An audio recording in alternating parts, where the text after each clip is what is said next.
বাবা মা ছেলে মেয়েকে দুঃখ দেয়, কখনো ছেলে মেয়ে বাবা মাকে দুঃখ দেয়, কখনো ভাই ভাইকে দুঃখ দেয়, কখনো বন্ধু বন্ধুকে দুঃখ দেয়। আর বাবা শত্রু তো দুঃখ দেওয়ার জন্য বসেই আছে। তাই তো বললো সংসার দুঃখ জ্বালাধূ প্রতিতস্য কাম ক্রধান্বিত মাকারাই কাবলস্য। অর্থাৎ সমুদ্রের জলের মধ্যে কোথায় তিমি আছে, না কোথায় হাঙর আছে, না কোথায় সাপ আছে, কোথায় কুমির আছে আমি জানি না, কিন্তু তাদের কবলে যদি একবার পড়ে যায় আমার প্রাণে বাঁচার আর উপায় নাই। ঠিক তদ্রূপ সংসার দুঃখের সাগরের মধ্যেও কাম ক্রোধ লোভ মোহ মদ মাৎসর্য এরা যদি একেবারে তোমায় ঘিরে ধরে, শত চেষ্টা করলেও আর প্রাণে বাঁচার উপায় নাই গো। আর বাঁচতে পারবে? আর বাঁচতে পারবে না। আচ্ছা মহাজন বলল তুমি এক কাজ করো, সামনে কুমির আছে, তুমি ডুব সাঁতার কেটে চলে যাও। হ্যাঁ গো, আমি যে ডুব সাঁতার কাটবো, কিন্তু আমি ডুব সাঁতার দেব কি করে? আমার হাতেও লোহারে বেড়ি দিয়ে বাঁধা, আমার পায়েও লোহারে বেড়ি বাঁধা, সর্বঙ্গ আমার লোহারে বেড়ি বাঁধা। সংসার দুঃখের সাগরে আমার মায়া রূপী লোহারে বেড়ি পরানো আছে। আমি যে আর যেতে পারছি না সম্মুখে, যাই রাধে, তাহলে আমার আর যাওয়া হলো না। এবার কি বললো? দুর্বাসনা নিগারিতস্য। অর্থাৎ সমুদ্রের জলে তুমি ডুবে যাচ্ছ, তথাপিও তুমি প্রাণে বাঁচতে পারো। কেমন ভাবে জানো?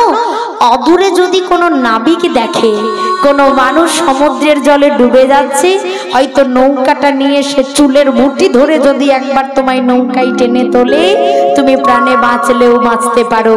ঠিক তদ্রূপ মহাজন বলল সংসার দুঃখের সাগরে তুমি ডুবে যাচ্ছ, কাম ক্রোধ লোভ মোহ মদ মাৎসর্য তোমায় ঘিরে ধরেছে, প্রাণে বাঁচার উপায় নাই, তথাপিও তুমি প্রাণে বাঁচতে পারো। কেমন ভাবে জানো?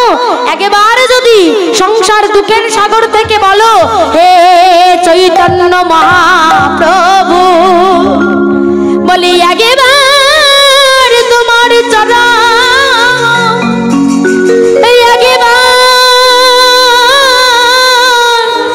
একবার তোমার চরণ স্মরণ করে একবার তোমার চরণে আশ্রয় দাও প্রভু। আমার গৌর সুন্দর কৃপাময় করুণাময়, কৃপা করেও তোমায় নিজ চরণের দাস করে রেখে দেবে নিতাই গৌর হরি বল হরি বল।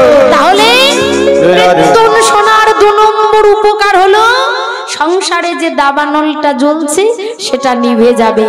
শ্রেয়া কাইরাবা চন্দ্রিকায় বিতারানা, সূর্যের আলোয় পুকুরে একটা ফুল ফোটে, যে ফুলের নাম হলো পদ্ম ফুল।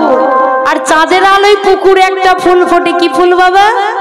যে ফুলটার নাম হলো শালুক ফুল। ঠিক তদ্রূপ আপনাদের এই গ্রামে আজকে সংকীর্তন রূপী চাঁদের আলো পড়েছে বলে ভক্ত স্বরূপ শালুক ফুল প্রস্ফুটিত হয়েছে। আর কত সুন্দর দেখতে লাগছে দেখুন হরিবাসর প্রাঙ্গণটা। সেই কৈরাবা চন্দ্রিকায় বিতারানা বিদ্যা বধূ জীবনা। নতুন বিয়ে হলে যাই রাধে, যারা বাংলা নিয়ে পড়াশোনা করেছেন তারা জানবেন, একটা হলো বধ হয়ে দীর্ঘ বধূ, আর একটা হলো বয়ে চন্দ্রবিন্দু তন্তুন নয়ে ধয়ে দীর্ঘ বধূ। এ বধূ কোন বধূ? নতুন বিয়ে হলে যখন কোনো মেয়ে শ্বশুর বাড়ি যায়, নতুন বউ, পাড়া প্রতিবেশী যদি মুখ দেখবো বলে সরাসরি মুখটা দেখাই মা, দেখবেন এক মাথা ঘোমটা দিয়ে থাকে, সঙ্গে সঙ্গে মুখ দেখাই না। কিন্তু সেই বউ সারাদিন পরে একবার নিজের বদনের কাপড়টা তোলে, কখন? নিজ স্বামীর কাছে, নিজ পতির কাছে সমগ্র সৌন্দর্য মেলে ধরে। মহাজন বলল এখানেও যদি কোনো ভক্ত স্বরূপ বধূ এসে থাকে, সেও কিন্তু নিজ পতির কাছে সমগ্র, অর্থাৎ গৌর স্বামীর কাছে তিনি তার সমগ্র সৌন্দর্য মেলে ধরবেন। তাই গৌর হরি বল হরি বল হরি বল। বিদ্যা বধূ জীবনাম আনন্দম বুদ্ধিবর্ধনাম। কীর্তন শুনলে কখনো দুঃখ হয় না, আনন্দই হয়।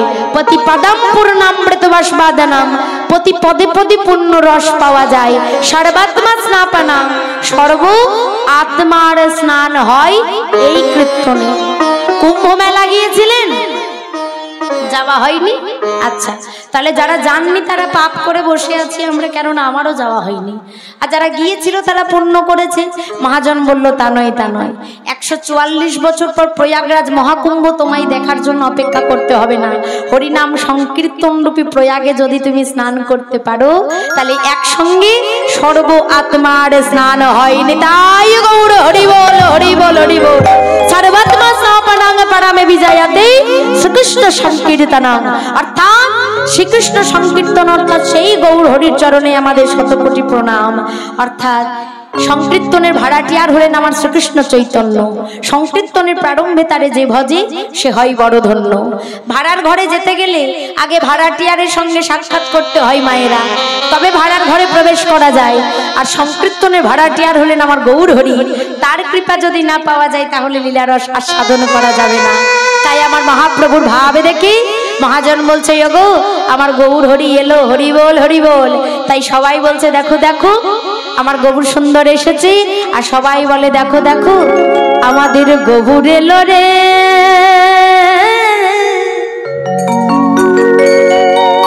এই সোনা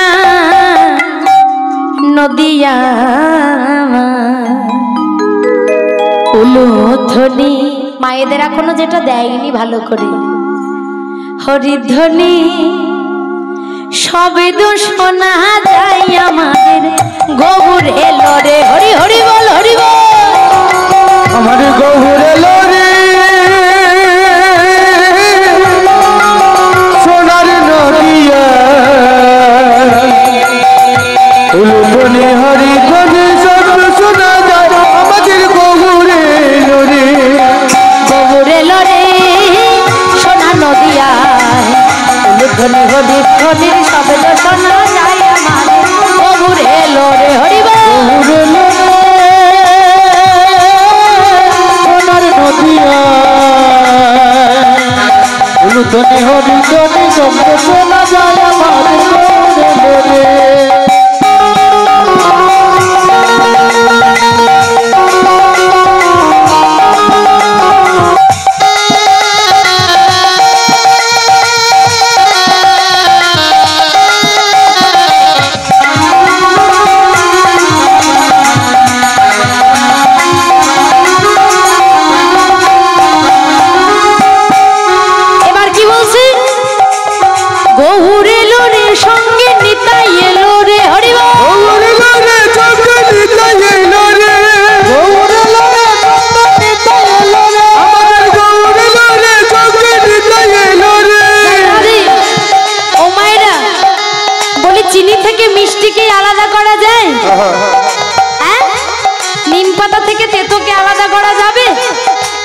লঙ্কা থেকে ঝালকে আলাদা করা যায়, তাহলে আবার গৌর হরি থেকে নিতাইকেও আলাদা করা যাবে না।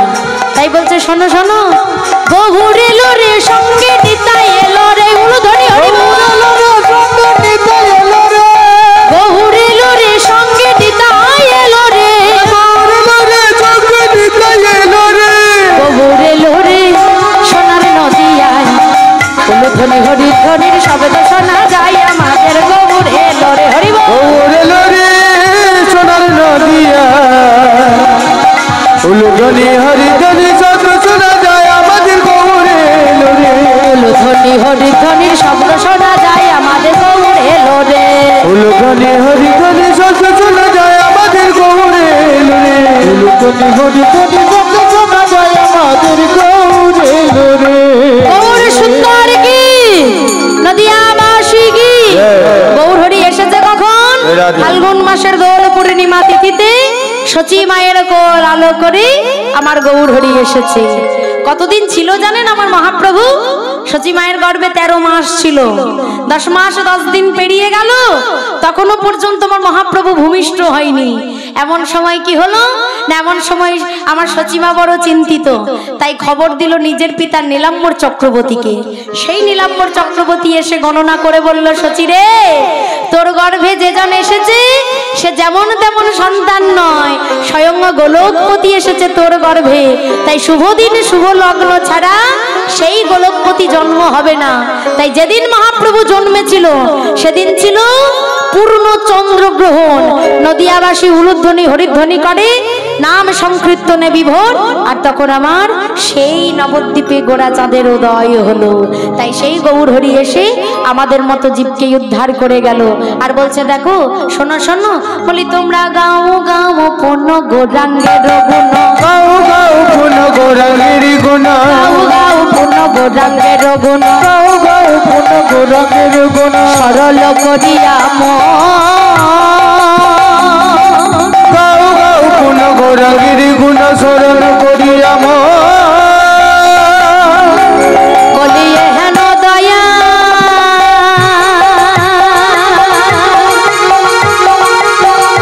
হেন দয়ালে এ ভাব সাগরে, হেন দয়ালে বাবু সাগরে, হেন দয়ালে এ ভাব সাগরে, হেন দয়ালে বাবু সাগরে, নাহি মেলে একজন গো, নাহি মেলে একজন, হেন দয়ালে বাবু সাগরে, নাহি মিলে একজন গো, নাহি মিলে একজন। এমন দয়ালে আর হবে না, এমন দয়ালে আর হবে না, এমন দয়ালে আর হবে না, বলি এমন দয়ালে আর হবে না, যে নাম বিলাল এমন দয়ালে আর হবে না, দেশে দেশে নাম বিলালো, ঘোর অন্ধকারে ঘরে অন্ধকারে, দেশে দেশে নাম বিলালো, দয়ালে আর হবে না। তাই কি হলো? এমন পতিত পাবন গৌর সুন্দর তিনি আর কোন যুগে ছিল না, কোন যুগে হয়নি। জীবের দ্বারে দ্বারে নাম দিয়ে গেল, যারা নাম নেয়নি তার চরণে ধরে নাম দিয়েছে। হরি বল হরি বল। তাই মহাপ্রভুর ভাব দেখে মহাজন বলে দেখো আমি গৌরাঙ্গ বলিয়া নাহেন গনিয়া, নাহেন গনিয়া, মনে ধরিলাম হৃদয়, কেমনে ধরিলাম হৃদয়, আবার বাসুর হিয়া পাশান দিয়া, পাষাণ দিয়া, মনে গড়িয়াছে, বিধি কেমনে গড়িয়াছে। তাই এতক্ষণ ছিলাম শ্রীধাম নদিয়া নবদ্বীপে, এবার যাব মধুময় শ্রীধাম বৃন্দাবনে। তা বৃন্দাবনে যেতে গেলে কি বলতে হয় মায়েরা? হ্যাঁ বাবা বাবা, সকলে মিলে বলুন রাধা রাধি কি, শ্যাম সুন্দর কি, বলিয়ে ভাগবত पुराण की, हरिवासर की, प्रेम से बोलो राधे राधे। निताय गौर हरि बोल हरि बोल हरि बोल। সকলে মিলে রাধা নাম গাইতে গাইতে আমরা বৃন্দাবনে প্রবেশ করব। যাই রাধে राधा जी मेरी स्वामी ने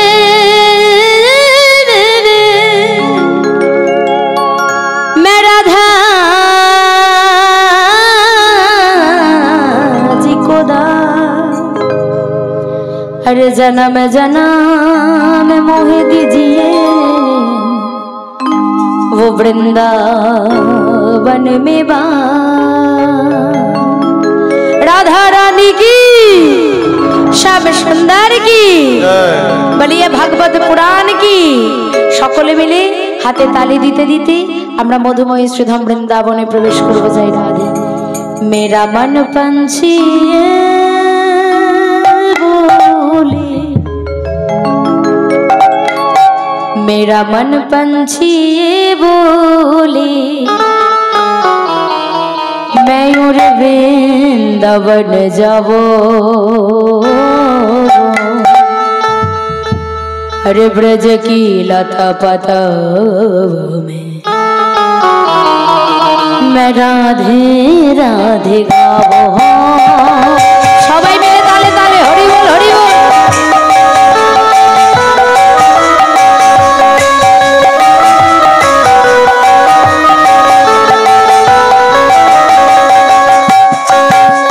मेरा मन पंछी बोले, मेरा मन पंछी बोले वृंदावन जाबो। बज की लता पता राधे राधे गाओ, राधे राधे गाओ, श्याम श्याम गाओ, राधे राधे गाओ, श्याम श्याम गाओ।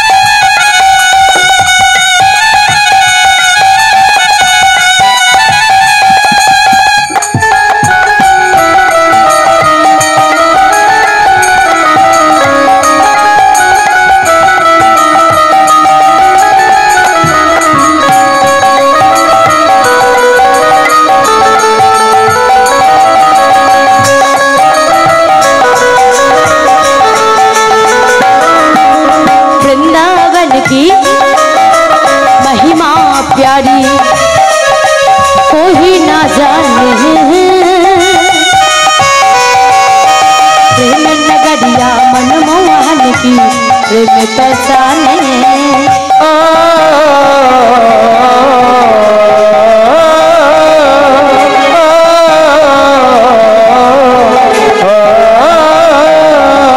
जगलियों में झूम झूम के गलियों में झूम झूम के गलियों में झूम झूम के गलियों में झूम झूम के मन की तपन बुझाओ वृंदावन की लता पता राधे राधे गाओ राधे राधे गाओ श्याम श्याम गाओ राधे राधे गाओ श्याम श्याम गाओ राधे राधे गाओ श्याम श्याम गाओ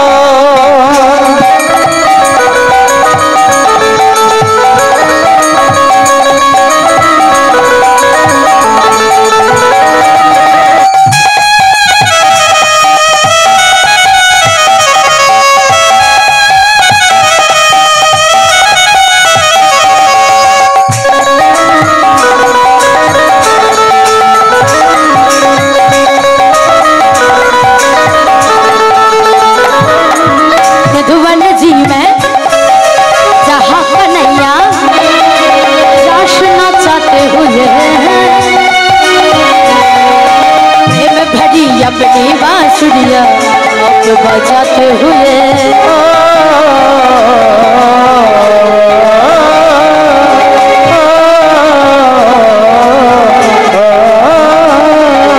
राधा संग नाचे सावरिया राधा संग नाचे सावरिया संग नाचे सावरिया दर्शन करके आओ वृंदावन की लता राधे राधे गाओ राधे राधे गाओ श्याम श्याम गाओ राधे गाओ श्याम श्याम गाओ राधे राधे गाओ श्याम श्याम गाओ राधे राधे गाओ क्षमा क्षमा गाओ राधा रानी की श्याम सुंदर की সকলে মিলে বলুন জয় রাধে দুটো বাহু তুলে সবাই মিলে বলবো দু হাত তুলুন হ্যাঁ সবাই মিলে বলবো রাধে কৃষ্ণ কৃষ্ণ কৃষ্ণ রাধে রাধে রাধে কৃষ্ণ কৃষ্ণ কৃষ্ণ রাধে রাধে রাধে কৃষ্ণ কৃষ্ণ কৃষ্ণ রাধে রাধে রাধে কৃষ্ণ কৃষ্ণ কৃষ্ণ রাধে রাধে রাধে কৃষ্ণ কৃষ্ণ কৃষ্ণ রাধে রাধে রাধে কৃষ্ণ কৃষ্ণ কৃষ্ণ রাধে রাধে রাধে কৃষ্ণ কৃষ্ণ কৃষ্ণ রাধে রাধে রাধে কৃষ্ণ কৃষ্ণ কৃষ্ণ রাধে রাধে রাধে কৃষ্ণ কৃষ্ণ কৃষ্ণ রাধে রাধে রাধা রানী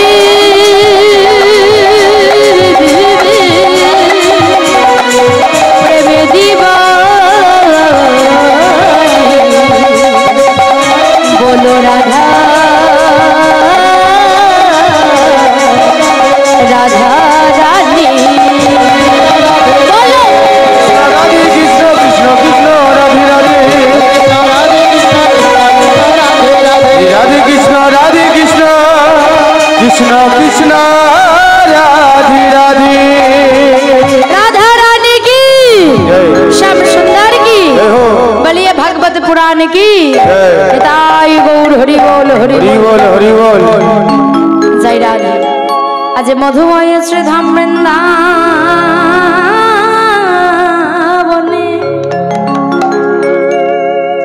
आज भगवान আমার ভক্তের মনোবাসনা পূর্ণ করবে বলে দেখো দেখো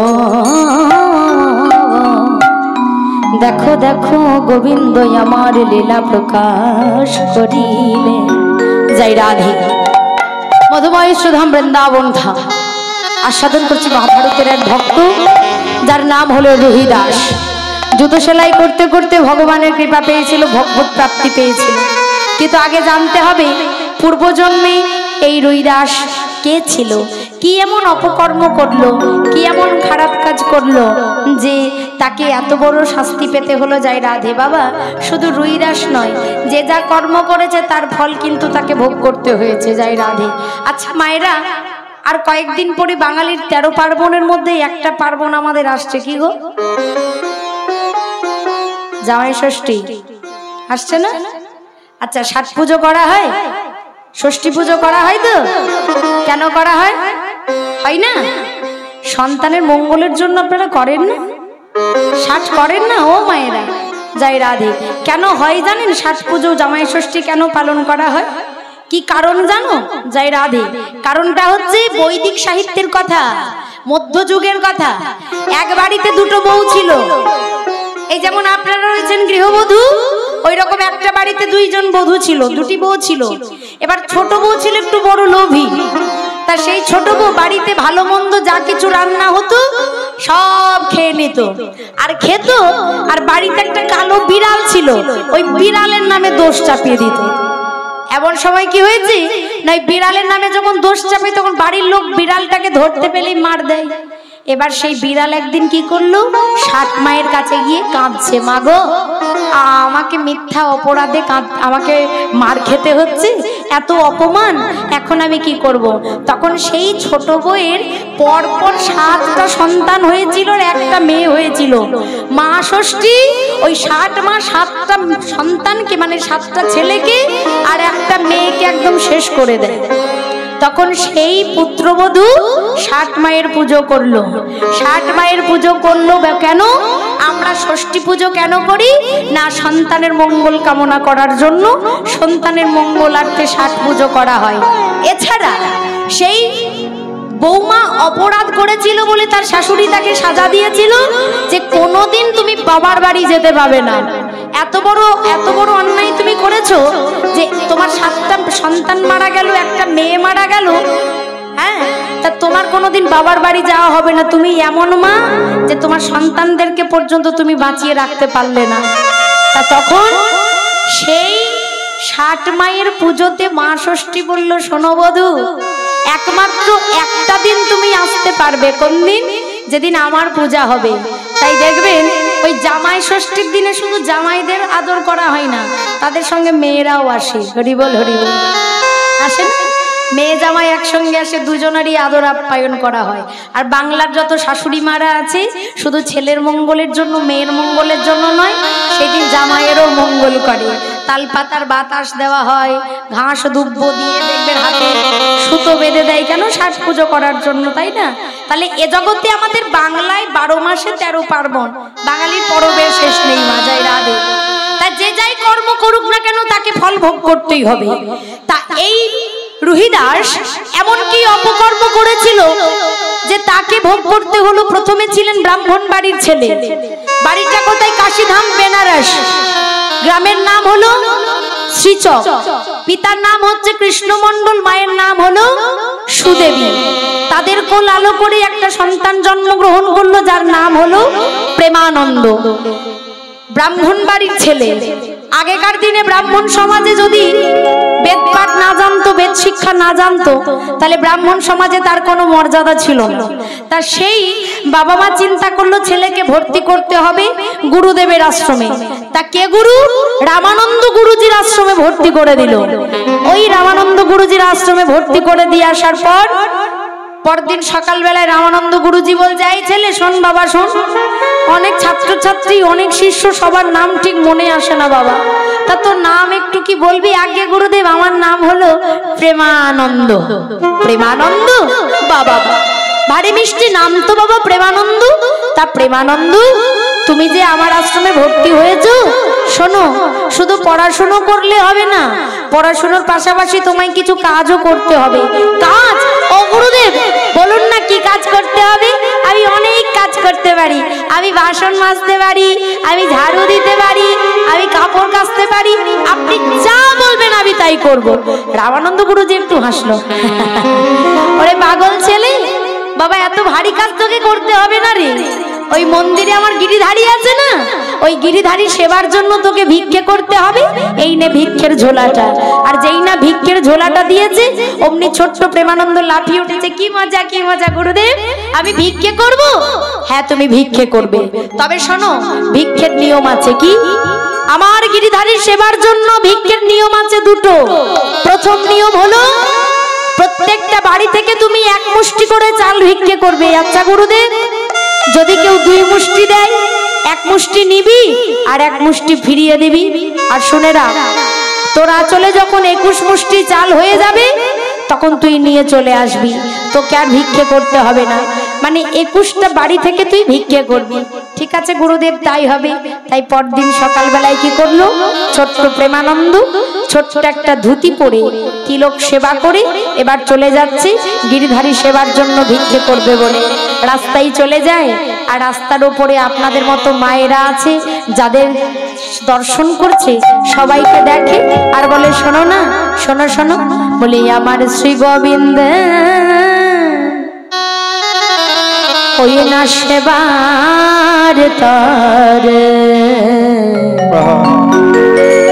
তোমরা ভিক্ষা দাও।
প্রেম তন্ডল দিয়া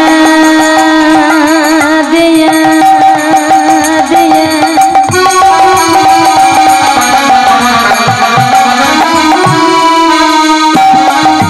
প্রেম তন্ডল দিয়া মরে,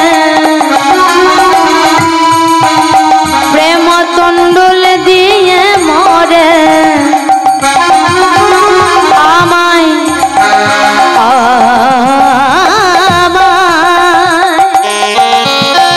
আমায় জন্মের মতো কিনে নাও, কিনে নাও, কিনে নাও।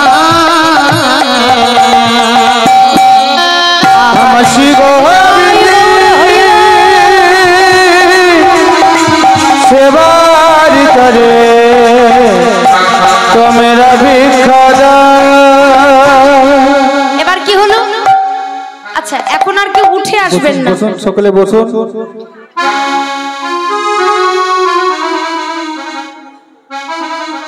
আচ্ছা আর কেউ উঠবেন না, যাই রাধে হরি বল হরি বল।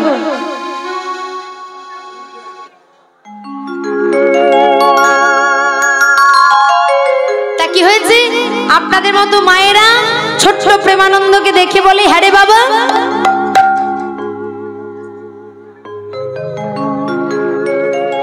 নাম কি রে তোর? আগে আমার নাম প্রেমানন্দ। আচ্ছা তোর মা নেই? মা আছে। তোর বাবা নেই?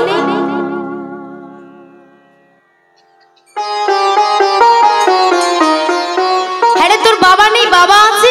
আচ্ছা তোর মা আছে, তোর বাবা আছে, তারা কোনো কাজ করে না, তোকে ভিক্ষে করতে পাঠিয়েছে। ও মা, আমি কি আর আমার জন্য ভিক্ষে করি? তাহলে তুই কার জন্য ভিক্ষে করিস? এমন সময় কি বলছে, আমি কার জন্য ভিক্ষে করি জানো? বলি নিজের লাগি।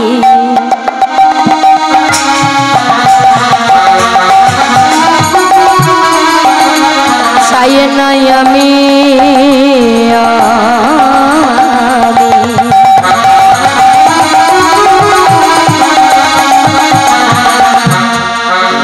চাই যে তারি, চাই যে তারি লা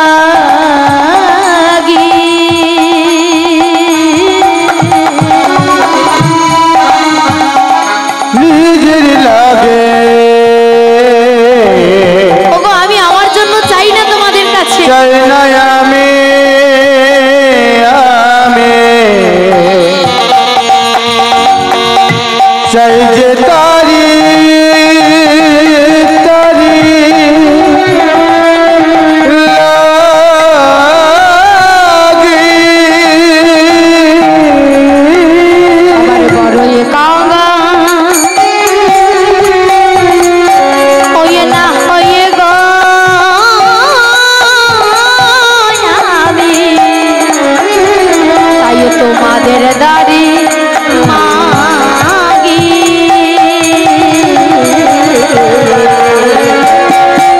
আমার শ্রী গোবিন্দে সেবার তরে তোমরা ভিক্ষা দাও আমার শ্রী গোবিন্দে সেবার তরে তোমরা ভিক্ষা দাও। তাই কি বলছে না আমার শ্রী গোবিন্দের সেবার তরে ভিক্ষে দাও।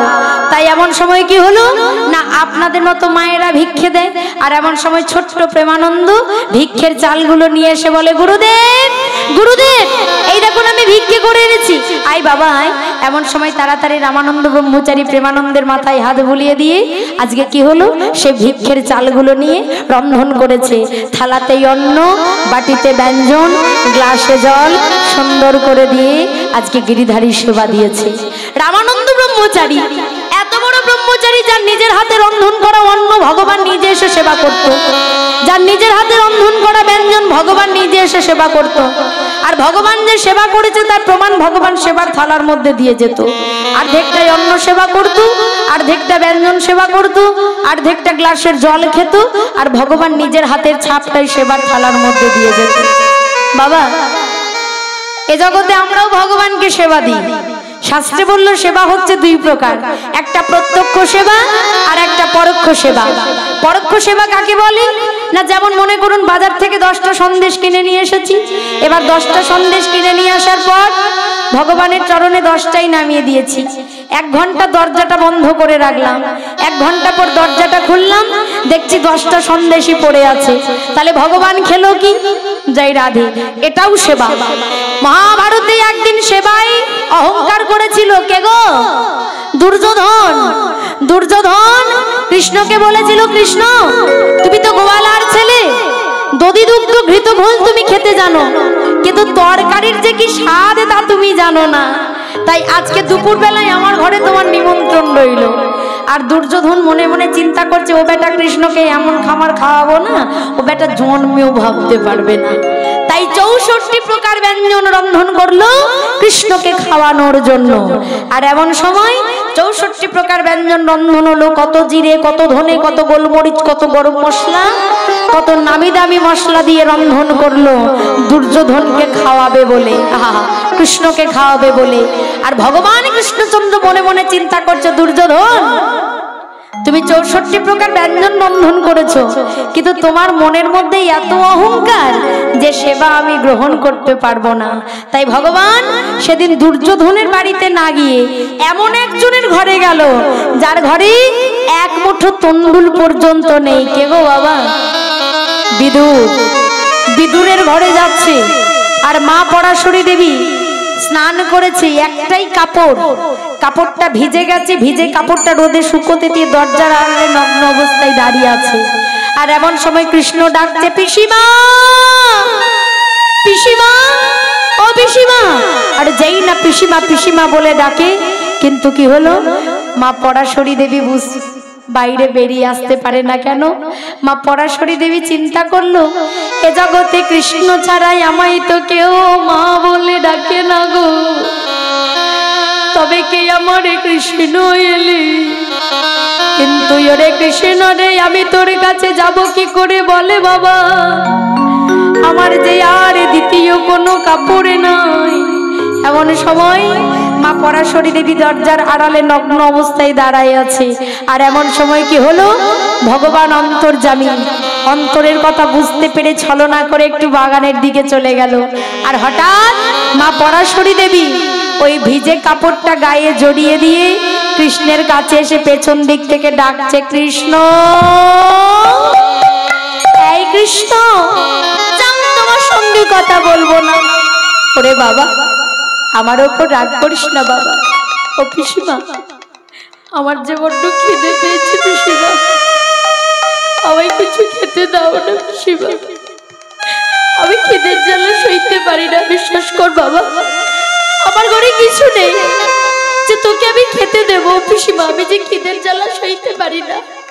যতবার ভগবান বলে খিদে পেয়েছে, খেতে দাও, কিছু খেতে দাও পিসিমা, ততবার মা পরাশরী দেবী বলে বিশ্বাস কর বাবা আমার ঘরে কিচ্ছু নেই। আর এমন সময় ভগবান রেগে গিয়ে বলছে তখন থেকে তোমায় বলছে আমায় খেতে দাও, আর তুমি বলছো কিচ্ছু নেই, কিচ্ছু নেই, কিচ্ছু নেই। আর ওই দেখো বাগানে কলা গাছের কলাগুলো পেকে হলুদ হয়ে গেছে, আর তুমি বলছো কিচ্ছু নেই। মা পরাশরী দেবী তাড়াতাড়ি বলছে তাই তো বাবা, আমি তো লক্ষ্য করিনি। দাঁড়া দাঁড়া দাঁড়া কৃষ্ণ, তুই একটু অপেক্ষা কর বাবা, আমি এক্ষুনি গিয়ে আমি কলাগুলো নিয়ে আসি। এমন সময় মা পরাশরী দেবী বাগান থেকে কলাগুলো তুলে নিয়ে এসে ভগবান শ্রীকৃষ্ণচন্দ্রের হাতে দিয়ে বলে কৃষ্ণ এই নে বাবা খা। এমন সময় ভগবান আমার দুটো হাত প্রসার করে বলে ও পিসিমা, তুমি তো খুব ভালো করে জানো এই হাত দিয়ে আমি অকাসুর বকাসুর সকটাসুর মামা কংসকে বধ করেছি। এই হাত দিয়ে আমি মুরলি বাজিয়ে বৃন্দাবনের ব্রজগোপীগণকে পাগল করেছি। এই হাত দিয়ে আমি গিরি গোবর্ধনকে ধারণ করে রেখেছি। কিন্তু পিসিমা গো, আমি যে নিজের হাতে খেতে পারি না। ওরে দুষ্টু ছেলে, আমি খাইয়ে দেব বাবা, অফিসে বাবাই খাইয়ে দাও না। এমন সময় মা পরাশরী আমার কৃষ্ণ প্রেমে অন্ধ হয়ে বাৎসল্য প্রেমে ভগবানকে কোলের মধ্যে বসাইয়া রেখে কলাগুলো তুলে নিয়ে কলার খোসাটা কোলে কলার শ্বাসটা ফেলে দিয়ে কলার খোসাটাই ভগবানের বদনে তুলে দেয়। আরে ভগবান আমার কলার খোসা সেবা করি, আরে হাসি বুকে বলে পিসিমা গো আমায় আরো দাও, আরো দাও।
ভগবান তো ভুলটা ধরিয়ে দিতে পারতো পিসিমা গো, তুমি কলার শ্বাসটা দিয়েছো, কলার শ্বাসটা ফেলে দিয়ে কলার খোসাটা দিচ্ছ, কিন্তু ভগবান তো ভুলটা ধরালো না কেন জানেন? আমাদের মতো ভক্তির জন্যই ওগোজি। শুনে রাখো, মা পরাশরীর মতো ভালোবেসে যদি কেউ আমায় কলার খোসায় সেবা দেয়, আমি তার ঘরে কলার খোসায় সেবা করি। আর ওই দুর্যোধনের বাড়িতে কত জিরে, কত ধনে, কত গোলমরিচ, কত গরম মশলা, কত নামি দামি মশলা দিয়ে দুর্যোধনের বাড়িতে রান্না হলো, কিন্তু দুর্যোধন ওই 64 প্রকার ব্যঞ্জনের মধ্যে কোথাও ভক্তি মশলা দেয় না। ভক্তি যার কৃষ্ণ তার সর্বশাস্ত্রে কয়, আর ভক্তি না থাকিলে কৃষ্ণ দেখেও বা কিবা হয়। ভগবান বিক্রি হয় বাবা, ভগবান বিক্রি হয় না। ভগবানের বিগ্রহ বিক্রি হয়, ভগবানের চিত্রপট বিক্রি হয়, কিন্তু ভগবান বিক্রি হয় না। কিন্তু 18 পুরাণের মধ্যে সর্বশ্রেষ্ঠ পুরাণ শ্রীমদ ভাগবত, সেই শ্রীমদ ভাগবতী ভগবান বলেন আমিও বিক্রি হই। কোথায় জানো? সারা জনমের মধ্যে যদি কোনো ভক্ত একবার মন স্বরূপে তুলসী, আরে ভক্তি স্বরূপে চন্দন, আর নয়নের জল স্বরূপ গঙ্গার জল দিয়ে যদি ডাকিতে পারে, আমি সেই ভক্তের কাছে জন্ম জন্মান্তর বিক্রি হয়ে যাই ওগোজি। তবে ডাকার মতো ডাকতে হবে, তারে যদি ডাকার মতো না ডাকতে পারো, আবার ভগবান কৃপা করবে কি করে? যাই রাধে। একদিন দেবশ্রী নারদ ভগবান শ্রীহরিকে বলল, প্রভু তুমি কোথায় থাকো? সেই দিন ভগবান শ্রীহরি বলল, নারদ আমি কোথায় থাকি জানো? না তৃষ্ণামি বৈকুণ্ঠে যোগিনাং হৃদয়ং নাচ মাধব ভক্ত যাত্র গায়ন্তি তত্র তিষ্ঠামি হে নারদ নারদ। আমি যোগীদের কাছে থাকি না, আমি ঋষিদের কাছেও থাকি না। প্রভু তুমি কোথায় থাকো? যেখানে আমার ভক্তরা থাকে সেই ভক্তের হৃদয় বৃন্দাবনে বিরাজ করি আমি। তাই প্রত্যেক দিনের মতো আজও প্রেমানন্দ ভিক্ষে করতে গেছে, কিন্তু সকাল থেকে এত বৃষ্টি যে তাকে কেউ ভিক্ষে দেয় না। যার ঘরে যায় সেই বলে বাবা আজ আসিস না, কাল আসিস, কাল ভিক্ষে দেব। এইভাবে সবাই প্রেমানন্দকে তাড়িয়ে দেয়। ছোট্ট প্রেমানন্দ কাঁদতে কাঁদতে রাস্তায় চলে যায়। রাস্তার ওপরে ছিল জমিদার বাবুর বাড়ি। জমিদার গিন্নি দেখলো একটা ছোট্ট ছেলে কাঁদতে কাঁদতে চলে যাচ্ছে। আরে এই খোকা ইশারা করে ডাকছে, শোন বাবা শোন। কিরে কাঁদছিস কেন? কি হয়েছে তোর? দেখো না আজ আমার গিরিধারীর সেবা দেব, কিন্তু কেউ আমায় ভিক্ষে দেয়নি। ও এই জন্য কাঁদছিস? আচ্ছা তোর খিদে টিদে পাইনি তো? না না আমার খিদেও পাইনি। তা হ্যাঁ রে, কতগুলো চাল নিয়ে গিয়ে তুই তোর গিরিধারীকে দিস, সেবার জন্য দিস? 21 মুষ্টি চাল নিয়ে গিয়ে দি। আচ্ছা আমি যদি দি তুই নিবি? কি মজা কি মজা, তুমি আজ আমার গিরিধারী সেবার জন্য দেবে? হ্যাঁ তুই নিয়ে যা। যেই নে কথা বলেছে তাহলে দাও আমার গিরিধারী সেবার জন্য।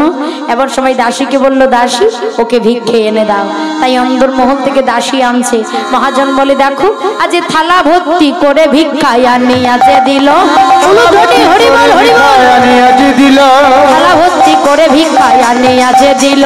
থালা ভর্তি করে ভিক্ষায় আনিয়াছে দিল। প্রেমানন্দ আনন্দেতে গ্রহণ করিল। প্রেমানন্দ আনন্দেতে গ্রহণ করিল। প্রেমানন্দ আনন্দেতে গ্রহণ করিল। প্রেমানন্দ আনন্দেতে গ্রহণ করিল। গুরুদেবের নির্দেশ কি ছিল? একটা বাড়ি থেকে 1 মুষ্টির বেশি নিবি না। আর জমিদার বাবুর বাড়ি থেকে 21 মুষ্টি নিয়েছে। মহাজন বলে, দেখো ভুলিয়া যে গেল সে তো গুরুর বচন। ভুলিয়া যে গেল সে তো গুরুর বচন। ভুলিয়া যে গেল সে তো গুরুর বচন।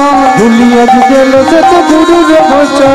ভিজিতে ভিজিতে এলো আশ্রমে তখন। ভিজিতে ভিজিতে এলো আশ্রমে তখন। ভিজিতে ভিজিতে এলো আশ্রমে তখন। ভিজিতে ভিজিতে এলো আশ্রমে তখন।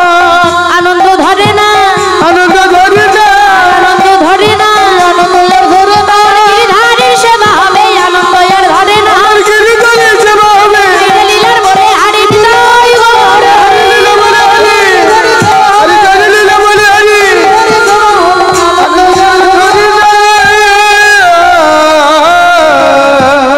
গুরুদেব গুরুদেব এই দেখুন আমি ভিক্ষে করে নিয়ে এসেছি। আয় বাবা, অনেক অনেক বিলম্ব হয়ে গেছে, দেরি হয়ে গেছে, আয় আয় আয়। এমন সময় মাথায় হাত বুলিয়ে দিয়ে সেই চালগুলো নিয়ে আজকে তাড়াতাড়ি রন্ধন করেছে। আর রান্না করে থালাতে অন্ন, বাটিতে ব্যঞ্জন, গ্লাসে জল দিয়ে সুন্দরভাবে সাজিয়ে দিয়ে রামানন্দ ব্রহ্মচারী নাম করছে। এই সুযোগে আমরাও একবার নাম করবো। নিতাই গৌর হরিবল হরিবল। দুটো বাহু তুলুন। বাহ, সকলে মিলে বলবো, যাদের হাত আছে তুলবেন। ঘুম পাচ্ছে না মায়েরা? একটু করে ব্যাটারি ভোল্টেজ গুলো রাখতে হবে। বাহ বাহ বাহ, সবাই মিলে বলবো, হরি হরায় নম কৃষ্ণ যাদবায় নম, যাদবায় মাধবায় কেশবায় নম।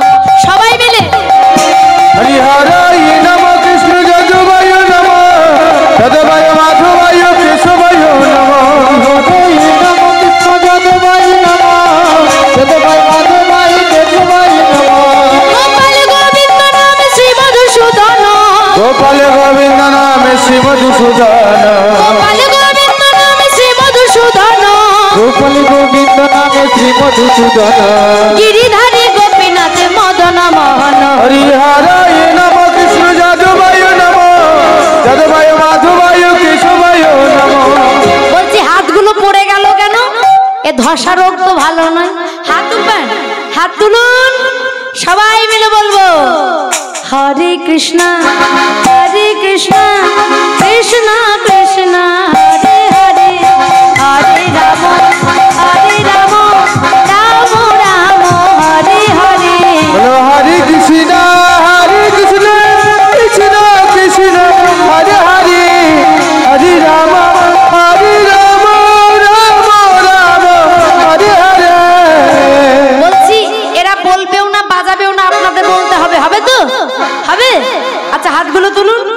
সবাই মিলে বলবো হরে কৃষ্ণ হরে কৃষ্ণ।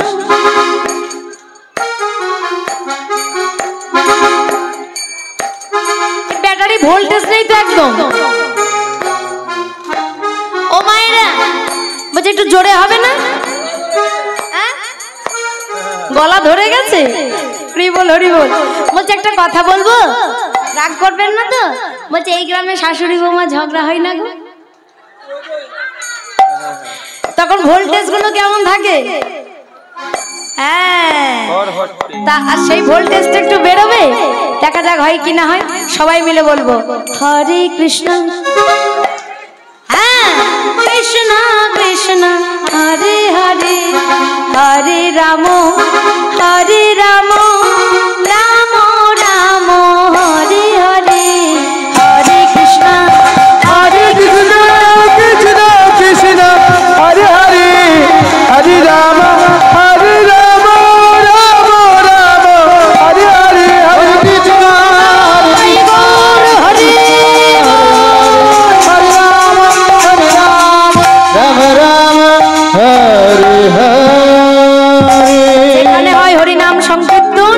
যে হরিনাম সংকীর্তনে যত সাধুগুরু বৈষ্ণবের আগমন হয় সেটাই হলো নব নবদ্বীপ ধাম নব বৃন্দাবন। তাই কি হলো, আজকে সেই রামানন্দ ব্রহ্মচারী আজকে কি করেছে না, গিরিধারী সেবা দিয়েছে। 1 ঘন্টা পর দরজাটা খুলেছে, আর দরজাটা খোলার পর গিরিধারী সেবার পানে তাকিয়ে উচ্চ ঈশ্বরে কেঁদে বলে উঠল, গো ভগবান বলো এই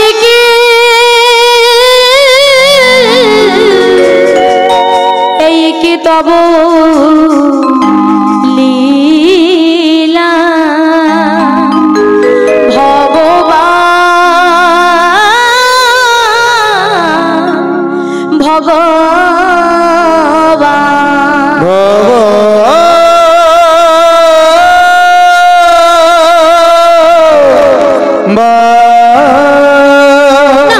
না গিরিধারী হতে পারে না।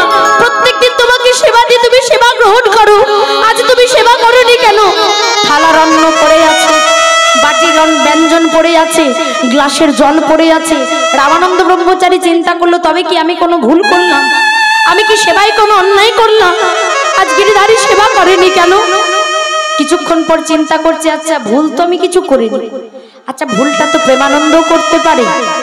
5 বছরের ছেলে চিৎকার করে ডাকলো, প্রেমানন্দ প্রেমানন্দ। যেই না প্রেমানন্দ প্রেমানন্দ বলে ডেকেছে, গুরুদেব আপনি আমায় ডেকেছেন? আচ্ছা বাবা, আমার চরণে স্পর্শ করে বলতো, তুই আমার নিয়মে ভিক্ষে করেছিস?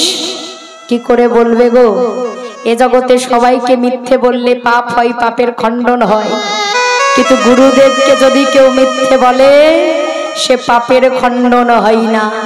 প্রমাণ মহাভারতের কর্ণ এত বড় দাতা ছিল যে কর্ণের নাম শুধু মহাভারতের ইতিহাসে নয়, গোটা বিশ্বের ইতিহাসে ছড়ানো আছে। তথাপিও নিজের পরিচয় গোপন করে অস্ত্রবিদ্যা শিখতে চাই পরশুরামের কাছে। পরশুরাম যতবার জিজ্ঞেস করে তুমি ব্রাহ্মণ না ক্ষত্রিয়, কিন্তু নিজের পরিচয় গোপন করে অস্ত্রবিদ্যা শেখে।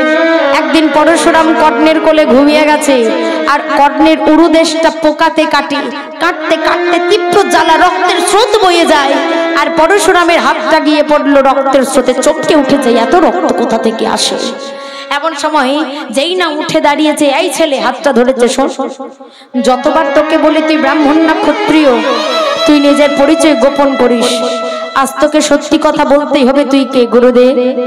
মনে মনে চিন্তা করলো, গুরুদেব যখন আমায় স্পর্শ করেছে আমি তার মিথ্যে কথা বলতে পারবো না।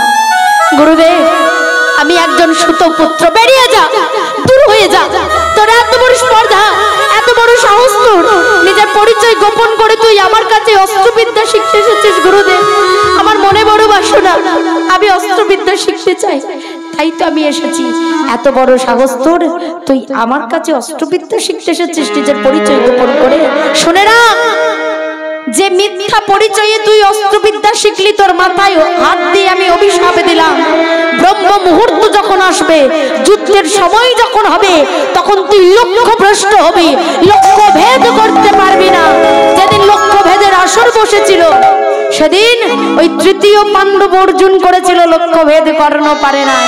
আর শুনে রাখ, ওই কুরুক্ষেত্রের মাঠে লক্ষ্য ভ্রষ্ট হয়ে তৃতীয় পাণ্ডব অর্জুনের হাতে তোকে শেষ হতে হবে গুরুদেব।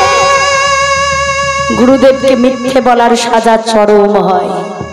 এমন সময় রামানন্দ ব্রহ্মচারী প্রেমানন্দকে বলছে, কি রে, আমার চরণে স্পর্শ করে সত্যি কথা বল।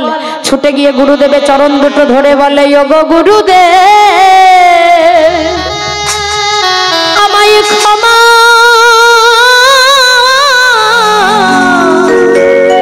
আমায় ক্ষমা করো, ক্ষমা করো, বলি একবার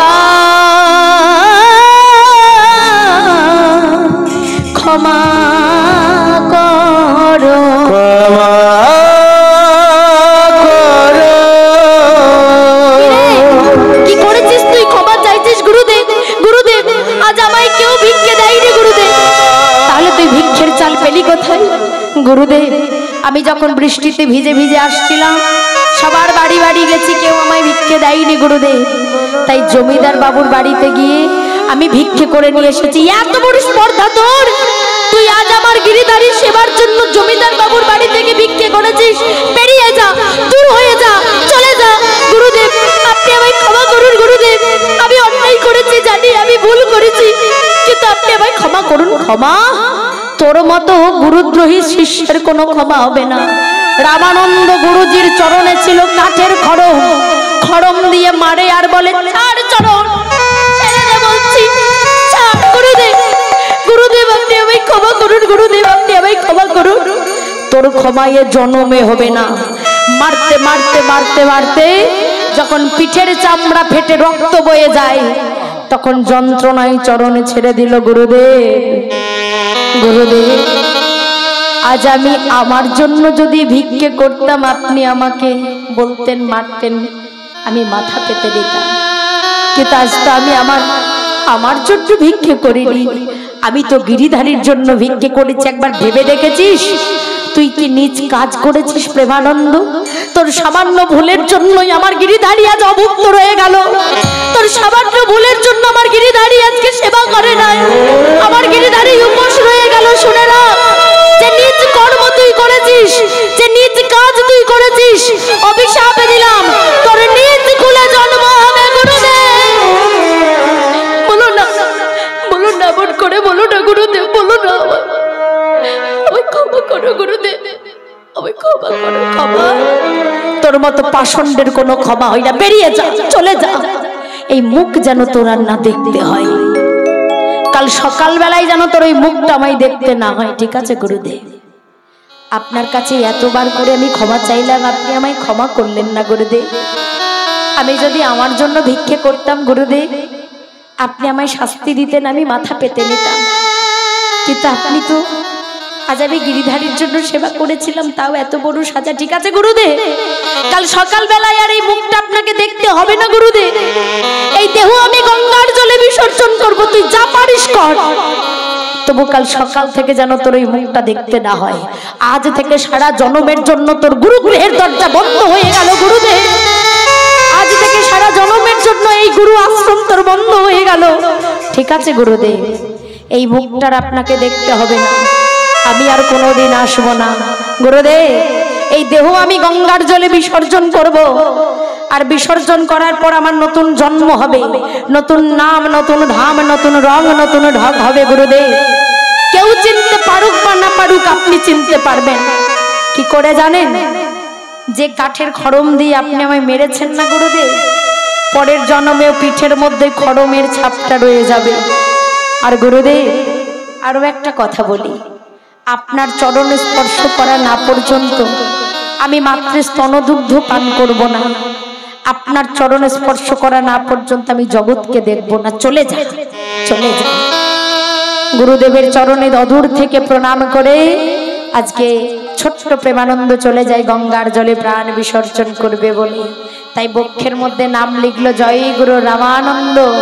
যে রক্ত বয়ে যাচ্ছিল, আর এমন সময় কি হলো, ছুটতে ছুটতে চলে যায় কেমন ভাবে, আজ গুরু গুরু গুরু বলি হৃদয় গৌর হরিব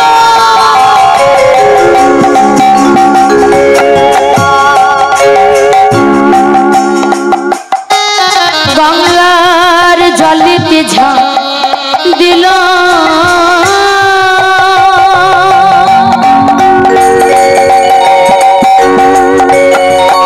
পতিত পাবনি গঙ্গা কোলে তুলে নিল গুরু গুরু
সকাল বেলায় রামানন্দ ব্রহ্মচারী কৃষ্ণ নাম গাইতে গাইতে আসছে সেই সুরধনী গঙ্গায় স্নান করবে বলে।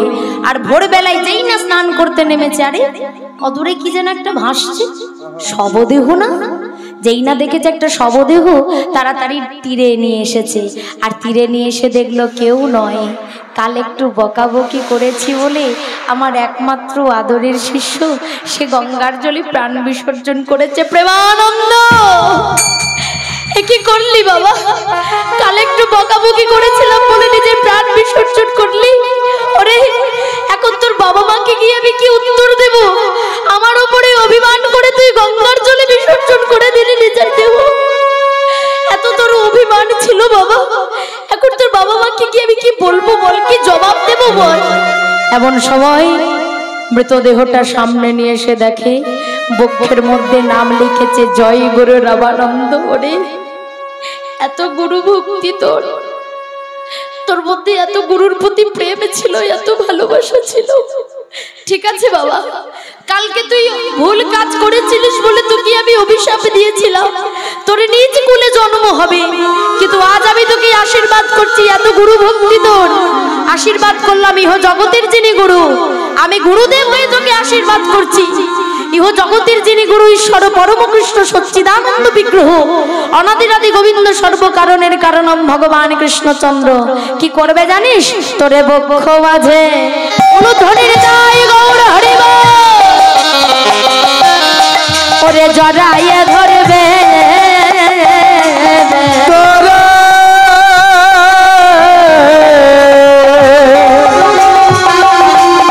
বক্ষ মাঝে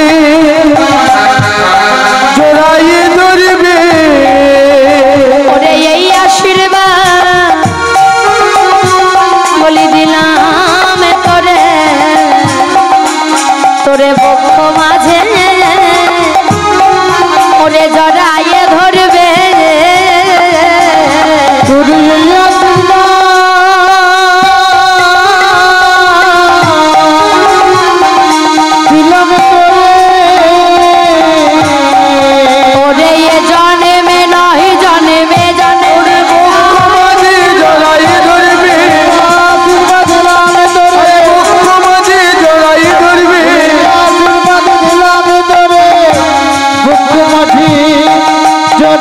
করবে।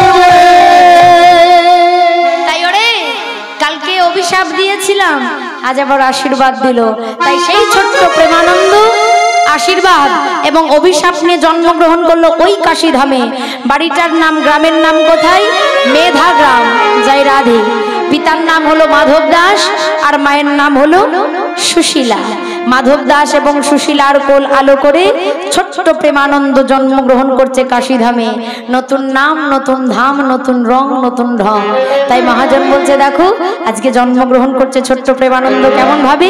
আজ জন্মিল প্রেমানন্দ মুচির ঘরে, জন্মিল প্রেমানন্দ মুচির ঘরে, জন্মিল প্রেমানন্দ মুচির ঘরে, জন্মিল প্রেমানন্দ মুচির ঘরে। সাধু সঙ্গ করার আসে আইলো তারা করে, সাধু সঙ্গ করার আশায় আইলা তোরা করে, সাধু সঙ্গ করার আসে আইলো তারা করে, সাধু সঙ্গ করার আশায় আইলা তোরা করে। বদন হেরি কহে পিতা মাধব দাস, বদন হেরি কহে পিতা মাধব দাস, বদন হেরি কহে পিতা মাধব দাস, বদন হেরি কহে পিতা মাধব দাস। আজ থেকে পুত্রের নাম আমি দিলাম হৃদয়। ছেলে হয়েছে গো ছেলে, মাধব দাস এবং সুশীলার কোল আলো করে একটা ছেলে হয়েছে। কিন্তু দুঃখের বিষয় কি জানো, ও ছেলেটা আজকে 4 দিন হয়ে গেল মাতৃস্তন দুগ্ধ পান করে না আর নয়ন মিলেও দেখে না। সবাই বলছে ছেলেটা মনে হয় প্রাণে বাঁচবে না। এই সুশীলা, তোর ছেলেটাকে একবার কবিরাজির কাছে নিয়ে যা না, মনে হয় ভালো হলে হয়ে যেতে পারে। বলছো দিদি? তাই কি হলো, কবিরাজির কাছে নিয়ে গেল কিন্তু কোনো কাজ হলো না। পরদিন পাশের বাড়ির এক দিদি এসে বলছে সুশীলা রে একটা কথা বলবো, আমার মনে হচ্ছে তোর ছেলেটাকে যেন ভূতে ধরেছে। তা তুই এক কাজ কর, ওপারে ওই রামানন্দ গুরুজির আশ্রম আছে না, ওই রামানন্দ ব্রহ্মচারীর আশ্রমে নিয়ে যা, তোর ছেলেটাকে ঠিক করে দেবে। বলছো দিদি? হ্যাঁ রে। তাই পরদিন সকালবেলায় ছোট্ট রুইদাসকে নিয়ে সুশীলা আসছে। গুরুজি, ও গুরুজি, গুরুজি কি হয়েছে মা? কে তুমি? এমন ভাবে ডাকছো কেন? ও গুরুজি আমি সুশীলা গো। তা কি জন্য ডাকছো আমায়? ও গুরুজি আমার সন্তান হয়েছে, আজকে 7 দিন হয়ে গেল, এখনো মাত্রে স্তনদুগ্ধ পান করে না, নয়ন মেলেও দেখে না। সবাই বলছে ছেলেটা নাকি প্রাণে বাঁচবে না, ভূতে ধরেছে। তাই আপনার কাছে নিয়ে এলাম। ও মা, ওর তো খিদে পেয়েছে, খেতে দাও। চেষ্টা করেছি কিন্তু কোনো কাজ হয়নি। তাই কি করলো, ওই ছেলেটাকে নিয়ে গিয়ে আজকে রামানন্দ গুরুজির আশ্রমে ওই রামানন্দ গুরুজির চরণ তলে দিয়ে দিল। আর ছোট্ট ছেলের হাতটা গিয়ে গুরুদেবের চরণে পড়লো। মহাজন বলে দেখো আজ গুরু চরণ পরশিয়ে আমার নয়ন মেলিল, সকল দুঃখ দূরে চলে গেল, দূরে চলে গেল। গুরু চরণ পরশ পে নয়ন মেলিল, সকল দুঃখ দূরে চলে গেল, দূরে সরে গেল। গুরু চরণ পরশিয়ে নয়ন মেলিল, সকল দুঃখ দূরে চলে গেল, দূরে চলে গেল। গুরু চরণ পরশে নয়ন মেলিল,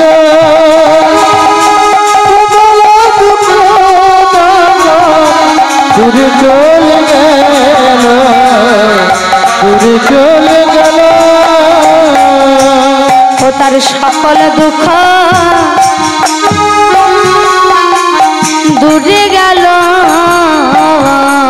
ও তার সকল দুঃখ দূরে গেল। বলি গুরু চরণ পরশ পেয়ে তার সকল দুঃখ দূরে গেল। গুরু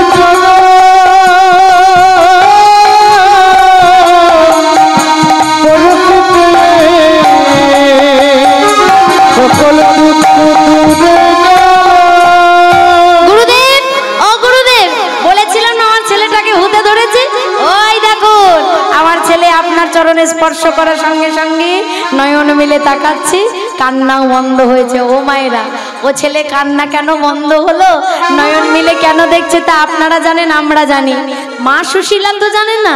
ও মা, তোমার ছেলেকে কোলে নাও। আর যেই না কোলে নিতে যাবে, সেই সময় রামানন্দ ব্রহ্মচারী দেখলো পিঠের মধ্যে খড়মের ছাপটা। ওই যে প্রেমানন্দ বলেছিল পরের জন্মেও খড়মের ছাপটা পিঠের মধ্যে আমি রেখে দেব। এমন সময় রামানন্দ ব্রহ্মচারী চিৎকার করে বলে উঠল, প্রেমানন্দ, প্রেমানন্দ, হায় বাবা, একটিবার আয়। আরে আমার উপর অভিমান করে নিজের প্রাণ বিসর্জন করেছিস, গুরুর উপর অভিমান করে প্রাণ বিসর্জন করেছিস, একটিবার আয় বাবা, আমার কোলে আয়। ও গুরুদেব, আপনি কাকে প্রেমানন্দ বলছেন? ও মা, তোমার ছেলেকে একবার দেবে গুরুদেব। আপনার যে মুচি গো, আমি জানি মা, কিন্তু তোমার ছেলের মতো আমার একটা শিষ্য ছিল জানো, আমায় ছেড়ে চলে গেছে আমার উপর অভিমান করে, একটিবার দাও না মা। ছোট্ট প্রেমানন্দকে দেখে রামানন্দ ব্রহ্মচারী, বাবা এতদিন পরে এসেছিস, আহা আমায় ক্ষমা কর প্রেমানন্দ, তোর গুরু ভক্তির কাছে আমি সত্যি ক্ষমা প্রার্থী। ও মা, এই নাও তোমার ছেলেকে নাও। আচ্ছা গুরুদেব, যদি কোনোদিন আমার ছেলেকে আবার ভূতে ধরে? মা গো, তোমার ছেলেকে আর কোনোদিন ভূতে ধরবে না। কোনোদিন যদি কোনো অসুবিধে হয় আমার কাছে নিয়ে এসো। তাই ছোট্ট রুইদাস আস্তে আস্তে বড় হলো। আর মা সুশীলা ছিল আপনাদের মতো মা। যেখানে হরিনাম সংকীর্তন হতো, যেখানে ভাগবত পাঠ হতো, সেখানে ছেলেকে নিয়ে চলে যেত। দেখতে দেখতে রুইদাস একজন ভগবত প্রেমিক সন্তানে পরিণত হলো। যতবার বিবাহের কথা বলে ততবার বলে আমার দ্বারাই বিয়ে টিয়ে হবে না। এমন সময় মা সুশীলা খবর দিয়ে দিল গুরুদেবকে। গুরুদেব বলল, কাল সকালবেলায় আমার কাছে পাঠিয়ে দিও রুইদাসকে। এমন সময় যেই না বলেছে, শোন রুইদাস, কাল সকালবেলায় তোর গুরুদেব তোকে ডেকেছে। রুইদাস পরদিন সকালবেলায় তিলক সেবা করে ছোট্ট একটা ধুতি পরে গুরুদেবের কাছে এসেছে। গুরুদেব বলছে, এই রুইদাস, আগে বল তুই আমার কে, আমি তোর কি? রুইদাস গুরুদেবের চরণ ধরে বলে, ওগো গুরুদেব, আপনি আমার গুরু, আমি আপনার চরণের দাস। গুরুদেবে বলে, আমি যদি তোর গুরু, তুই আমার চরণের দাস, আমি তোরে যা বলবো তুই তাই শুনবি। রুইদাস বলল, আপনি আমার পিতৃ সময়, আমি আপনার সন্তানের মতো। এ জগতের বাবা যদি ছেলেকে কোনো কথা বলে গুরুদেব, সে কি না শুনে থাকতে পারে? বলুন না, কি করতে হবে? তোকে বিবাহ করতে হবে। না না না না, আমার দ্বারাই বিয়ে হবে না। কেন বিবাহ করবি না কেন? গুরুদেব, আমি যে কোনো কাজ করি না, আমি বিয়ে করলে আমার সন্তান, আমার স্ত্রীকে খাওয়াবো কি? কেন? মুচির ঘরে জন্মেছিস, তোর কি কাজের অভাব? রুইদাস শোন, প্রত্যেক দিন দুজোড়া জুতো তৈরি করবি, এক জোড়া দান করবি, এক জোড়া বিক্রি করবি, তা দিয়ে যা পয়সা পাবি তাতে তোর সংসার চলে যাবে। রুইদাস বলে, ওগো গুরুদেব, প্রতিদিন দুজোড়া জুতো তৈরি করবো, এক জোড়া দান করবো, এক জোড়া বিক্রি করবো। বলো এইভাবে যদি আমার দিলে চলে যায়, তবে বলো কৃষ্ণ সেবা আমার কি বলবে?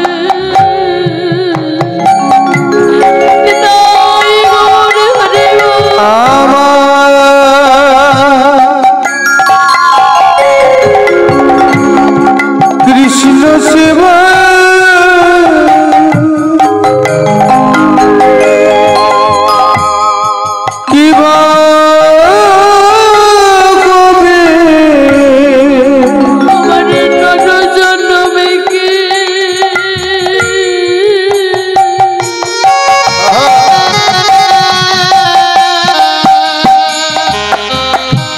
গুরুদেব আমার বিপলে যাবে,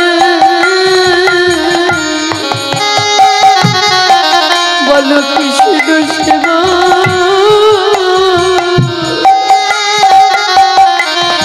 আমার কি বলবে?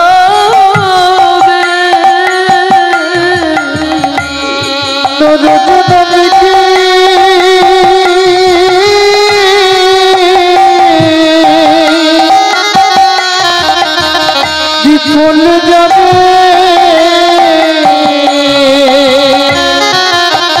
ও হে গুরু আমায় কৃপা করো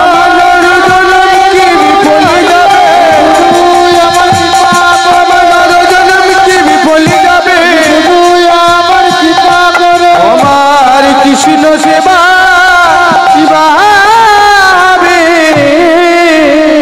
তুই কৃষ্ণ সেবা করতে চাস? এই নে, ভেতর থেকে একটা শিলা মূর্তি আনলো, নারায়ণ শিলা। এইটা রাখ গুরুদেব। আমি যে আমার ভগবানকে রাখবো, আমার যে কোনো মন্দির নেই, আমার যে কোনো সিংহাসন নেই।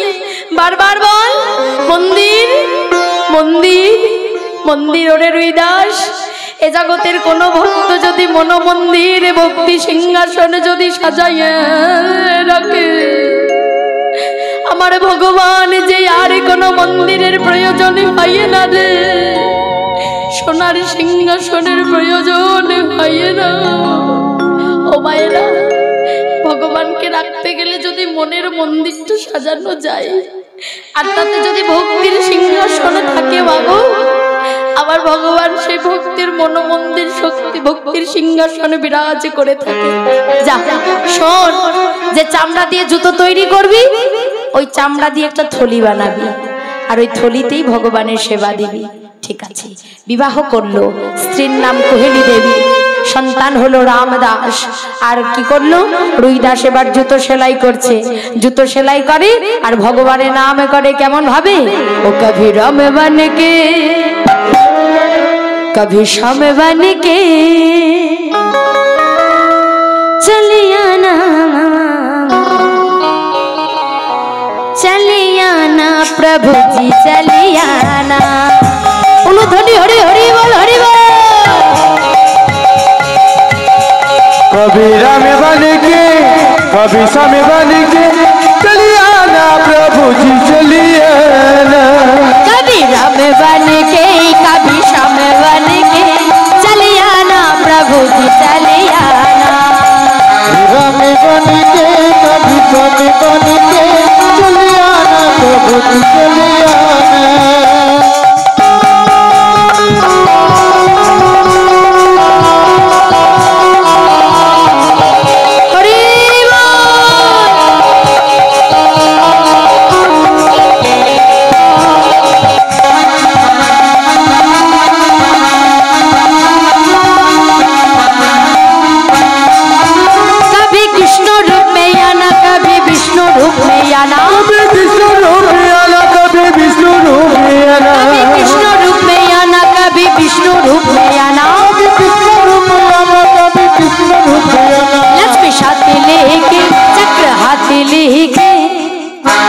लक्ष्मी साथी लेके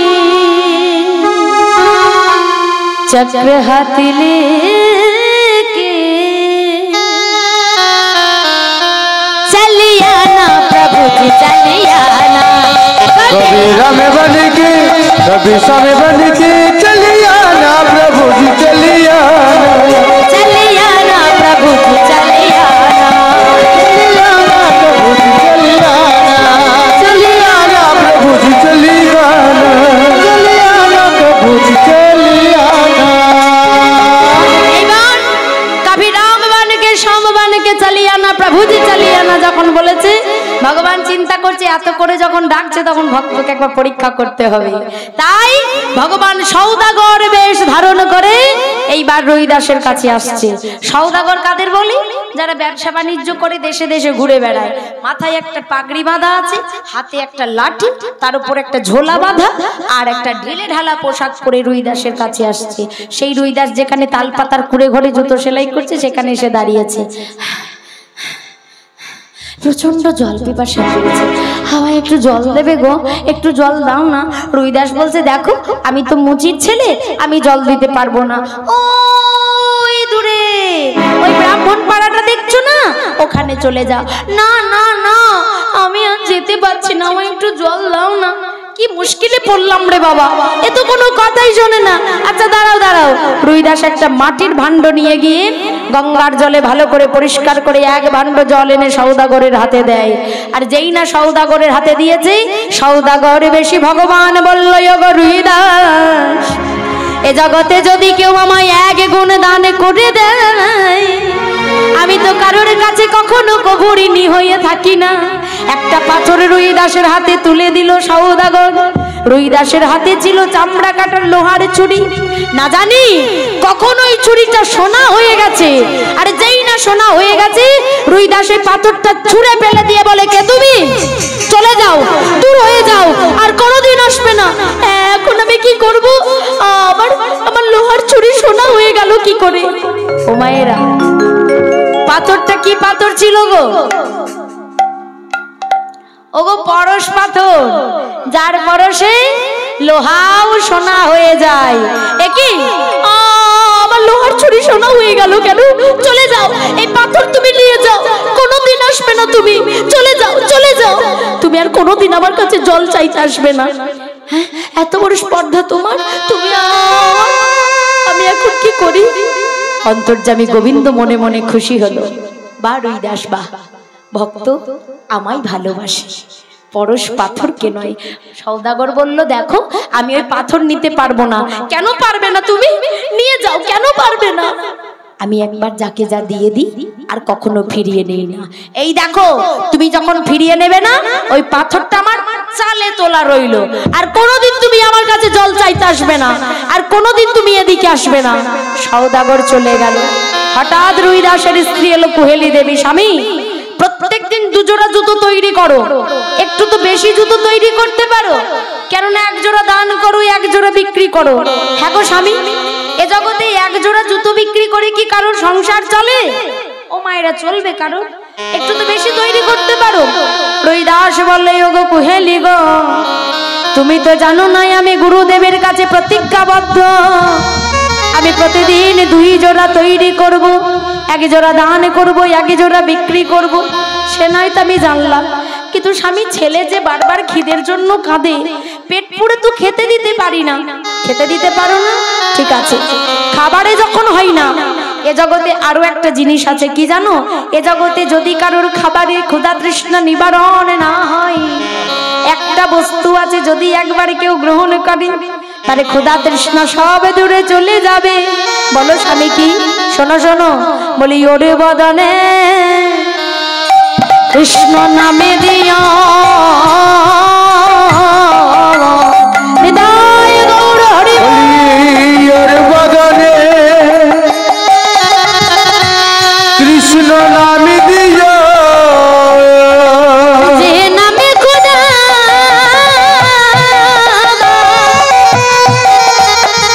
ও দূরে যাই গো, সন্তানের বদনে কৃষ্ণ নামে দিও,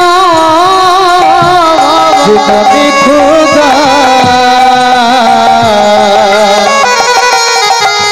দূরে যায় গো। একবার কৃষ্ণ কৃষ্ণ কৃষ্ণ বলে কৃষ্ণ কৃষ্ণ কৃষ্ণ বলে, কৃষ্ণ কৃষ্ণ কৃষ্ণ বলে, ওরে বদনে নামে দিও। তাই বললো, শোনো কুহেলি, কৃষ্ণ নাম যদি কেউ সার করে, তার ক্ষুধা তৃষ্ণা সব নিবারণ হবে। তাই এমন সময় কি হলো? এমন সময় রুইদাস কাজকর্ম করে আজকে কি করেছে না, সেই কাজকর্ম করছে প্রত্যেক দিনের মতো। আজও জুতো সেলাই করতে বসেছে। আর জুতো সেলাই করতে বসে এক হাতে জুতো সেলাই করে আর ভগবানের নাম করে। কেমন ভাবে? ও জয় জগন্নাথ, জয় জগন্নাথ, জগন্নাথ জয় জগন্নাথ, জয় জগন্নাথ জগন্নাথ জগন্নাথ, জয় জগন্নাথ, জয় জগন্নাথ, জগন্নাথ, জগন্নাথ জয় জগন্নাথ।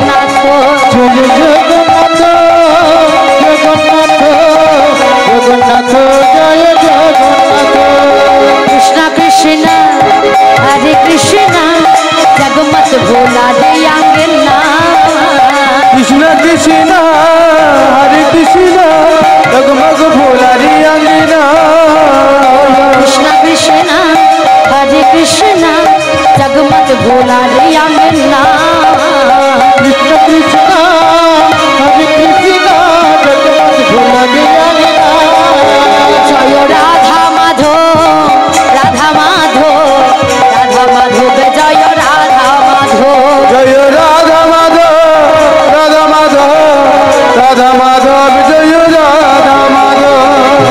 এইভাবে ভগবানের নাম করছে।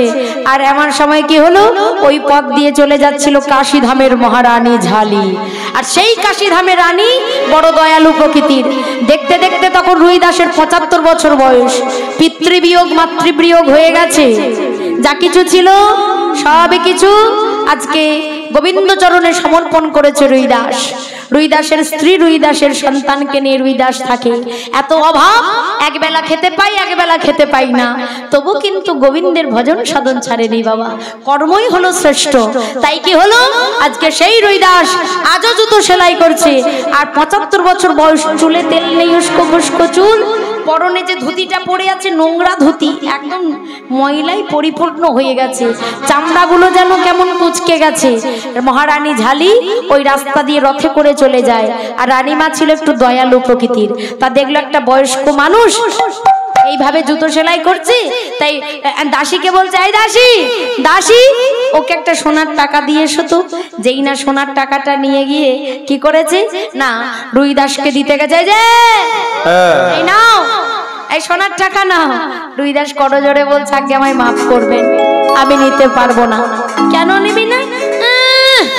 বেটা মুচির ছেলে জুতো সেলাই করে খায় আর বড্ড টেম্পার রে তোর, বড্ড অহংকার, বলে কিনা নিতে পারবো না। কেন নিবি না? আগে আমায় ক্ষমা করবেন, আমি নিতে পারবো না। কেন নিবি না তুই? তোর কারণটা কি বলবো, কিছু মনে করবেন না তো? তুই বলে ফেল। আমাদের মহারানী বড় দয়াবান মানুষ বলে তোকে একটা সোনার টাকা দিচ্ছে, আর তুই নিবি না? তোর এত অহংকার, দুদিনের মুচি জুতো সেলাই করে খাস, তার আবার কত টেম্পার। আগে আমি আপনার মহারানীর দান নিতে পারবো না। কেন জানেন? আপনার রানী মায়ের এখনো গুরু দীক্ষা হয়নি, আর যার গুরু দীক্ষা না হয় তার দান আমি গ্রহণ করি না। নিয়ে যা, এই সোনার টাকা আমি নিতে পারবো না। সেই সোনার টাকাটা নিয়ে মহারানীকে বলছে, রানীমা এই টাকাটা আপনি নিন। আচ্ছা, ও নেবে না? না। ও কেন নেবে না তুমি জিজ্ঞেস করনি? জিজ্ঞেস করেছিলাম। বলল, আপনার নাকি এখনো গুরু দীক্ষা হয়নি। যেই না বলেছে গুরু দীক্ষা হয়নি, অমনি মহারানীর চৈতন্য হয়ে গেল, তাই তো, সত্যি তোমার গুরু দীক্ষা হয়নি। এবার মহারানী সেই রথে থেকে নামছে। আর বাবা, আমার মতো হাজার হাজার সাধারণ মানুষ দাঁড়িয়ে আছে। সবাই ভাবছে মনে হয় রথের থেকে নেমে রুইদাসকে আচ্ছা করে দেবে। তাই কি হলো, আজকে মহারানী ঝালি সেই রথে থেকে নেমে এসে তাড়াতাড়ি রথে থেকে নেমে এসে কি করলো, রুইদাসের চরণ দুটো ধরে বলে, গুরুদেব। কে মা তুমি? কে কে তুমি? আমি তোমার গুরু নই, আমি তোমার গুরু হতে পারি না। আমি একজন মুচির ছেলে, জুতো সেলাই করে খাই, আমি কারোর গুরু নই। গুরুদেব, আপনি কি জানেন না, কিবা শূদ্র কিবা বিপ্র, ন্যাসী কেন নয়, যেই কৃষ্ণ তত্ত্ববেত্তা সেই তো গুরু হয়। আপনি ব্রাহ্মণ হন বা আপনি মুচি হন, আপনার মুখে যদি একনিষ্ঠ কৃষ্ণ নাম থাকে, আপনি আমার গুরু হবেন। কেন? এই নবদ্বীপের প্রমাণ। যাই রাধে, বাংলাদেশের বেনাপোলের জঙ্গলে রাজা রামচন্দ্র খান, মুসলমানের ছেলে হরিদাস ঠাকুর কৃষ্ণ নাম করে, লক্ষ হীরাকে পাঠালো। 3 দিনের মধ্যে এলো, হরিদাসকে ধর্মচ্যুত করতে হবে। সেই লক্ষ হীরা হরিদাস ঠাকুরকে ধর্মচ্যুত করা তো দূরের কথা, আমার হরিদাস ঠাকুরের চরণে এই লক্ষ হীরা আশ্রয় নিল। হরিদাস ঠাকুর বলল, শোনো লক্ষ হীরা, যে রূপের অহংকারে তুমি কত পুরুষের জীবন ধ্বংস করেছো, সেই রূপকে তুমি গঙ্গার জলে বিসর্জন করে দাও। এই বিশাল কেশরাশি মস্তক মুন্ডন করো। যদি পুরী ধাম গিয়ে থাকেন, গম্ভীরাই যদি যান, তাহলে গম্ভীরায় আজও পর্যন্ত লক্ষ হীরার কেশ ঝোলানো আছে বাবা, যার নাম হলো নটন হীরা। ওই লক্ষ হীরার কেশ যদি আপনার মস্তকে স্পর্শ না হয় তাহলে আপনার জগন্নাথ দর্শন বৃথা। তাই গৌর হরি বল হরি বল হরি বল। তাই আজকে সেই মহারানী ঝালিকে আজ রুইদাস বলছে, মাগো আমি হলাম মুচির ছেলে, আমি দীক্ষা দিতে পারবো না গুরুদেব, কিন্তু আমি যে আপনাকে গুরু বলে মানি, আপনাকে দীক্ষা দিতেই হবে। তাই মহারানী ঝালি কি করলো, আজ রুইদাসের চরণ ধরি কহে রানী কৃপা করি, ওগো দীক্ষা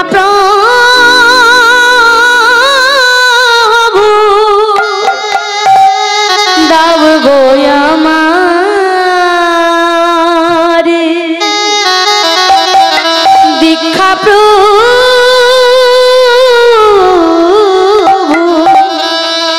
দাও গো আমারে। গৌর হরিব রুইদাসের চরণ ধরে কহে রানী কৃপা করি, দীক্ষা প্রভু দাও গো আমারি, দীক্ষা প্রভু দাও গো আমারি। আজি রুইদাসের চরণ ধরি কহে রানী কৃপা করি, ওই না দীক্ষা প্রভু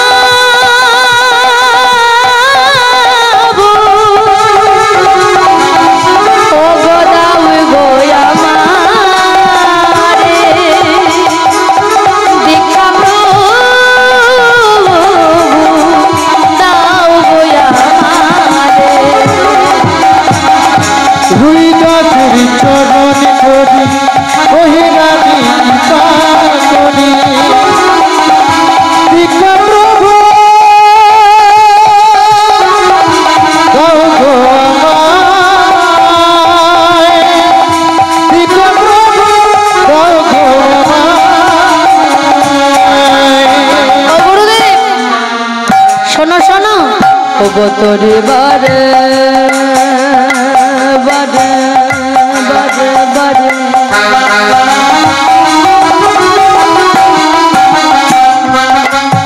ওই না ভব নদী অগদরে বারে বারে ভব নদী, ও গো তোরে বারে। এই সংসার হলো ভবনদী, যারা গুরুচরণ আশ্রয় করেছেন এই সংসার ভবনদী থেকে একমাত্র একজন পারবে আপনাকে নিয়ে যেতে গোবিন্দের চরণে, তিনি হলেন শ্রী গুরুদেব। তোরে বারে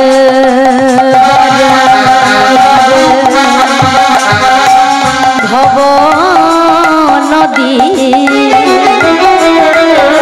অগদরে বারে বারে ভব নদী, বলি আশ্রয় শ্রী চরণ তলে, ওই না দীক্ষা প্রভু দাও গো আমারে। রুইদাসের চরণ ধরি কহে রানী কৃপা করি, দীক্ষা প্রভু দাও গো আমারি, দীক্ষা প্রভু দাও গো আমারি। তাই মহারানী ঝালির দীক্ষা হয়ে গেল। যাও মা, রাজ্যে গিয়ে এবার কৃষ্ণ নাম করো, ওতেই তোমার জীবন সার্থক হয়ে যাবে। এবার রুইদাস কাজকর্ম করে কি করলো না, কাজকর্ম করার পর ভগবানের সেবা দিয়ে নিজে সেবা করে ঘুমাচ্ছে, আর ঘুমের স্বপ্নের মধ্যে সেই সওদাগর এসে আর সাড়া দিচ্ছে, রুইদাস কে তুমি? রুইদাস কে? রুইদাস। সওদাগর, তুমি আবার এসেছো? আমি বলেছি না আমি তোমার পাথর দিইনি, ওই পাথর চালে তোলা আছে, নিয়ে যাও, তুমি নিয়ে যাও। রুইদাস, আচ্ছা তুমি কি করে জানলে আমার নাম রুইদাস? ও রুইদাস, আমি যে সওদাগর নই গো, আমি যে তোমার মনের সওদাগর। প্রভু, তুমি যদি আমার মনের সওদাগর, তবে তুমি কেন দেখা দিলে না? তুমি দেখতে চাও? চলে এসো যুধিষ্ঠির মহারাজের রাজ শুভযজ্ঞে, যেখানে 1 লক্ষ বৈষ্ণব সেবার আয়োজন আছে, সেখানে তুমি আমায় দেখতে পাবে। তাই সেই রুইদাস পরদিন সকালবেলায় সেই ঝোলাটাকে কোলে করে নিয়ে আজকে ছুটতে ছুটতে যাচ্ছে কাশীধাম থেকে হস্তিনাপুর। আর হস্তিনাপুরে এসে কি হলো না, আজকে গভীর জঙ্গলের মধ্যে এসে প্রবেশ করেছে রুইদাস। আর এমন সময় কৃষ্ণ বসে আছে, রাজসুহ যজ্ঞ হবে সিংহাসনে। হঠাৎ যুধিষ্ঠির এসে বলছে, কৃষ্ণ, এই কৃষ্ণ, বলি 1 লক্ষ বৈষ্ণব সেবায় যে ভাই একজন কম পড়ে গেল, এখন কি করব? কৃষ্ণ বলছে, দাদা তুমি চিন্তা করো না, ওই দূরে জঙ্গলে আমার এক ভক্ত আছে যার নাম রুইদাস, তাকে ডেকে নিয়ে এলেই তোমার যজ্ঞ সম্পূর্ণ হয়ে যাবে। বলছিস ভাই? হ্যাঁ। তাড়াতাড়ি বলল, ভীম, এই ভীম, তুই রুইদাস বলে এক ভক্ত আছে হস্তিনাপুরে জঙ্গলে বসে, ওকে ডেকে নিয়ে আয়। তাই কি হলো, পরদিন সেই যুধিষ্ঠির মহারাজের কথা শুনে কৃষ্ণের আজ্ঞা পেয়ে ভীম এবার চলে যাচ্ছে রুইদাসকে দেখার জন্য। আর রুইদাসকে ডাকছে, যাই রাধে, কেমন ভাবে? বলি, কে আছো, কোথায় আছো তুমি রুইদাস? কে আছো, কোথায় আছো তুমি রুইদাস? কে আছো, কোথায় আছো তুমি রুইদাস? কে আছো, কোথায় আছো তুমি রুইদাস? রুইদাস, রুইদাস, জগৎপতি শ্রী গোবিন্দ তাকে যারে পায়, জগৎপতি শ্রী গোবিন্দ তাকে তারে পায়, শ্রী গোবিন্দ তাকে যারে পায়, জগৎপতি শ্রী গোবিন্দ তাকে যারে পায়। একবারে সে দেখা দাও গো, একবার এসে দেখা দাও গো, একবারে সে দেখা দাও গো, এসে দেখা দাও গো, কোথায় আছো গো রুইদাস, একবারে সে দেখা দাও গো। রুইদাস, রুইদাস বলে ডাকে, আর সেই গাছের নিচে রুইদাস বসে আছে। আগে আগে আমি হলাম রুইদাস। কি বললে তুমি? তুমি রুইদাস? বলে কৃষ্ণের পছন্দ বটে বলে হারি। স্বর্গ, মত্ত, পাতাল, ত্রিভুবনে সবাই নিমন্ত্রিত, কত রাজা মহারাজা, কত গন্ধর্ব দেব দেবী সবাই এসেছে আমার দাদার রাজসুহ যজ্ঞে। আর একে যদি নিয়ে যায়, রাজ্যের শোভাটাই নষ্ট হয়ে যাবে। নোংরা ধুতি, চুলে তেল নেই, উস্কো কুস্কো চুল, চামড়া কুচকে গেছে, অঙ্গ থেকে কেমন দুর্গন্ধ বেরোয়। এই আবার না নিয়ে গেল কৃষ্ণ আবার পাঠাবে। আর শোনো, আমার দাদা যুধিষ্ঠির রাজসুহ যজ্ঞ করছে, 1 লক্ষ বৈষ্ণব সেবা, জয় ঘন্টা বাজছে, আর কৃষ্ণ তোমায় ডেকেছে। কি বললে? কৃষ্ণ? হ্যাঁ, কৃষ্ণ তোমায় ডেকেছে। যেই নে কথা বলেছে, রুইদাস তাড়াতাড়ি উঠেছে। আগে তাহলে আপনি কে? আমি হলাম ভীম। আপনি ভীম মহারাজ? চলুন চলুন চলুন, আর বিলম্ব করব না। এমন সময় রুইদাস সেই ঝোলাটাকে নিয়ে আজকে কি করেছে না, ভীমের পেছন পেছন আসছে। আর ভীম মনে মনে চিন্তা করলো, বাপরে বাপরে বাপ, এ এত আস্তে আস্তে চলে, এ যেতে যেতেই তো রাজসুহ যজ্ঞ শেষ হয়ে যাবে। তার চাইতে বরং এক কাজ করি, শোনো, তোমার ঝোলাটা নামিয়ে দাও, আমি নি, আর তুমি আমার সঙ্গে একটু পা চালিয়ে চলো। এবার রুইদাস ঝোলাটা নামিয়ে দিয়েছে। ভীম মনে মনে চিন্তা করছে, সর্বঙ্গের ক্ষমতা দিয়ে যে ঝোলাটা নিতে পারলো না, একবার আমি আমার ক্ষমতা দেখাবো। ভীমের দেহে কত ক্ষমতা ছিল? 10,000 হাতির দেহে যা ক্ষমতা, একা ভীমের দেহে তাই ক্ষমতা। তাই আমি আমার ক্ষমতা দেখাবো, আমার কত ক্ষমতা। তাই কি করলো ভীম? বলছে, তুমি সর্বক্ষমতা দিয়ে পারলে না, আর আমি আমার এই বাম আঙুলের কনিষ্ঠ অঙ্গুলিতে দিলে দেখাবো, বাম হাতের। কি করলো? ঝোলাটা নামিয়ে দিয়েছে। এবার ভীম তোলার চেষ্টা করছে।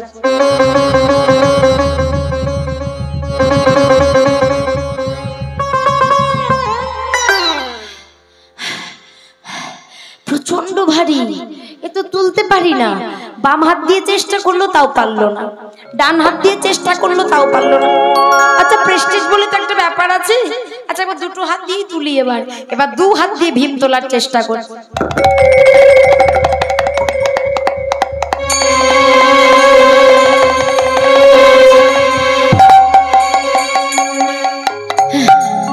এ তো বেজায় ভারী, এ তো আমার ক্ষমতাই কুলাচ্ছে না, তুলবো কি করে?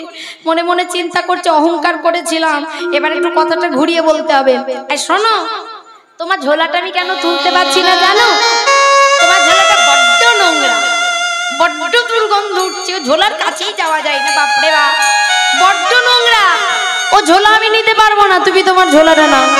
ভীম একটু এগিয়ে গেছে, মনে মনে চিন্তা করছে, হ্যাঁ আমি যেটা পারলাম না, দেখবো ও বেটা কি করে পারে। তাই এমন সময় রুইদাস কি করলো? ভীম দেখছে পাঁচু ফিরে কি করে, আর রুইদাস নমশ্রী গোবিন্দায় বলে, আর যেই না নমশ্রী গোবিন্দায় বলে ঝোলাটা তুলেছে, আমার ভগবান কি আর ভারী হয়ে থাকিতে পারে? ভক্তের হৃদয় মন্দিরে বিরাজ করে বসবাস করিল। এবার চলুন মহারাজ, আমি যাই। তা কি হলো? স্বর্গ মর্ত্য পাতাল ত্রিভুবনের দেব দেবী রাজা মহারাজা সবাই দামি দামি উপহার নিয়ে দাঁড়িয়ে আছে ভগবানকে দেবে বলে, আর ভগবান আমার ভক্তির জন্য দাঁড়াইয়ে আছে। ভক্ত কখনো এসে একবারে আমায় দেখা দেবে। যাই রাধে। এমন সময় রুইদাস এবার আসছে ভীমের সঙ্গে, আর এমন সময় কি হলো? অদূর থেকে ভগবান রুইদাসকে দেখতে পেয়ে সিংহাসন থেকে উঠে বলছে, এসো আমার কাছে এসো। না প্রভু, আমি যাব না। কেন আসবে না? ও দয়াময়, আমি যদি তোমার কাছে যাই আর তোমার ভক্তরা যদি তোমায় ছেড়ে চলে যায়, যাক না রুইদাস, তবু তো তুমি আমার কাছে আসবে প্রভু। আমি যাব না, আমি তোমার কাছে যাব না প্রভু। ভগবান চিন্তা করলো আমি যতবার বলবো রুইদাস আসবে না। তাই এমন সময় আজকে ভক্ত ভগবানের কাছে যাই না, ভগবান আমার রাজ সিংহাসন থেকে এবার নেমে ছুটতে ছুটতে এসে আজকে ছুটে গিয়ে কি করলো? আজ রুইদাসে জড়াইয়ে ধরলো। নিতাই গৌর আজ রুইদাসে জড়াইয়ে ধরিল। আমার বহুদিন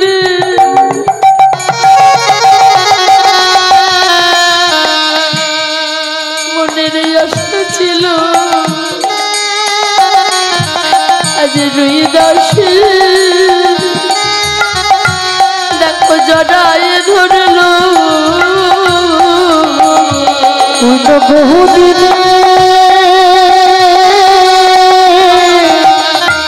আশা ছিল, রুইদাসের জড়াইয়ে ধরল। তাই ভক্ত যদি ভক্তের মতো হয়, আমার ভগবানও কিন্তু সিংহাসন থেকে নেমে আসে। শাস্ত্রে বলল ভক্তের সাধনা যত ঊর্ধ্বগামী হবে, ভগবানের করুণা তত নিম্নগামী হবে। ভক্তের সাধনা যত ছোটে, ভগবানের করুণা তত নামে। তবেই তো ভক্তের সঙ্গে ভগবানের মিলন হয়।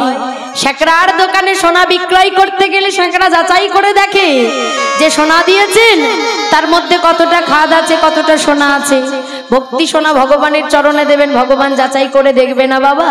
এমন সময় দ্রৌপদী ডাকছে, কৃষ্ণ সেবার সময় চলে যাচ্ছে। আহা, গুরুদেবের অভিশাপ এবং আশীর্বাদ দুটোই সম্পূর্ণ হলো বাবা। তোর নিজ কুলে জন্ম হবে, আবার তোর জগতের গুরু ভগবান তোকে জড়িয়ে ধরবে বক্ষ মাঝে। হঠাৎ দ্রৌপদী ডাকছে, কৃষ্ণ এই কৃষ্ণ, বলি সেবার সময় চলে যাচ্ছে, রুইদাসকে সেবা দিতে হবে তো। 56 রকমের ব্যঞ্জন রুইদাসকে সেবা দিল। ডাল, চচ্চড়ি, শুক্তো, অন্ন, পরমান্ন, ছেঁচড়া, পোস্ত, দই, পাঁপড়, চাটনি, মিষ্টি যা কিছু ছিল সব দিয়েছে, আর লুচি সব কিছু দিয়েছে। এবার রুইদাস কি করেছে? ওই লুচির সঙ্গে অন্ন পরমান্ন মেখে আজকে ভোজনে জনার্দন বলে সেবা করে।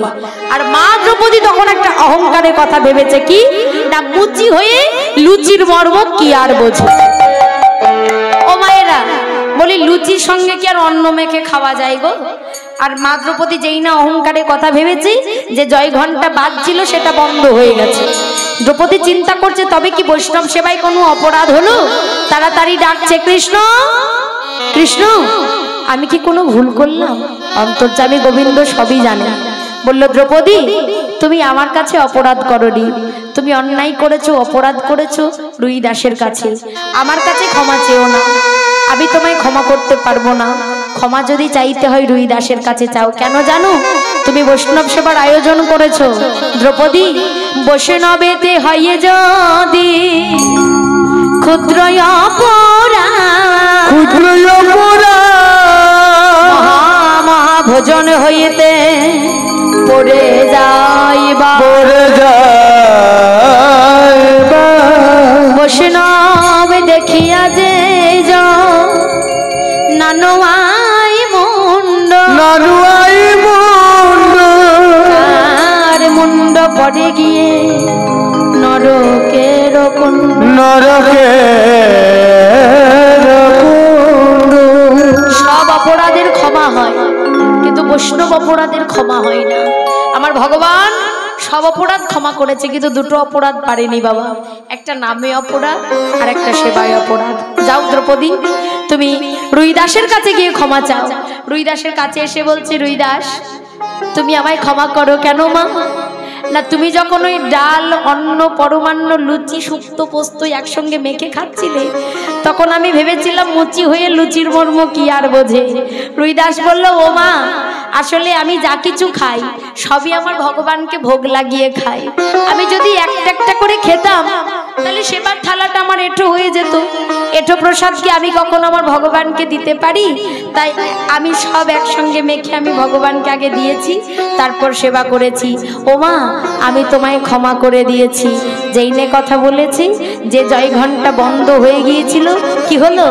বাজিতে লাগিল, বাজিতে লাগিল, বাজিতে লাগিল, বৈষ্ণব সেবাই ঘন্টা বাজিতে লাগিল, বৈষ্ণব সেবাই ঘন্টা বাজিতে লাগিল, বৈষ্ণব সেবাই ঘন্টা বাজিতে লাগিল, বৈষ্ণব সেবাই ঘন্টা বাজিতে লাগিল। তাই বৈষ্ণব সেবা সম্পূর্ণ হলো। এমন সময় ভগবান ডাকছে, এসো রুই দাস, আমার জন্য কিছু আননি ও প্রভু, এনেছি, তুমি কি পড়বে? কি এনেছো তুমি দাও। প্রভু আমি কাশীধাম থেকে একটা মালা নিয়ে এসেছি, মালা, আমি যে বড় মালা ভালোবাসি।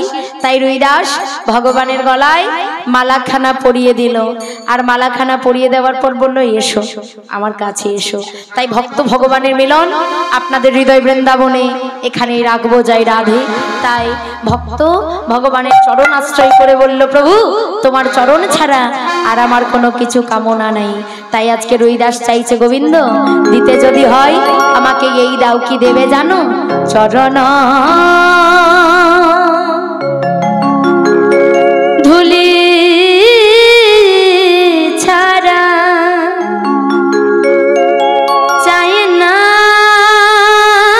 কিছু আমি, হে কোমরে হৃদয়েতে প্রভু সদা তুমি, প্রভু সদা তুমি।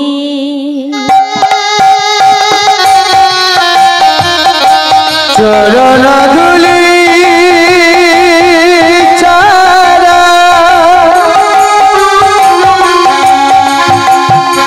চাই না কিছু আমি,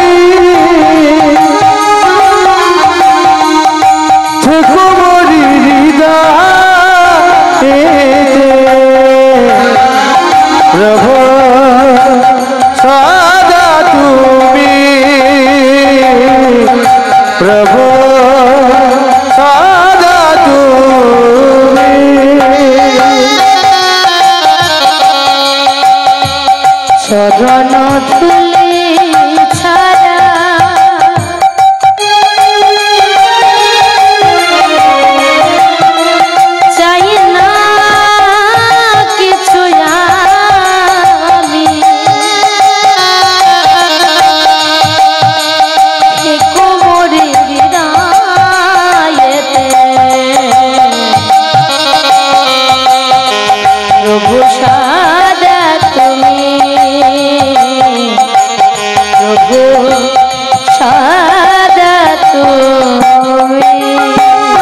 চরণ ধুলি ছাড়া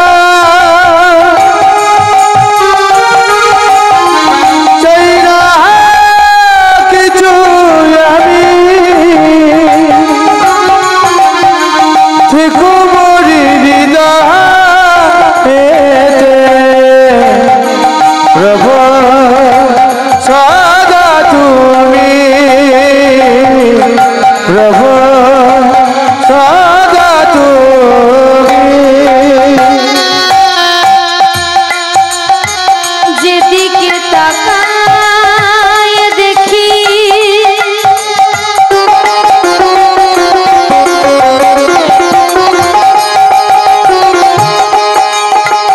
তোমার করুণা রাশি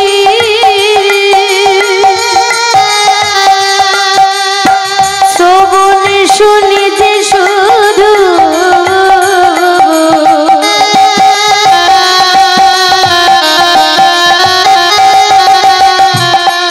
ওগো তোমার মনবাসী আমি যেদিকে তাকাই দেখি তোমার করুণার রাশি শ্রবণ শুনিতে শুনো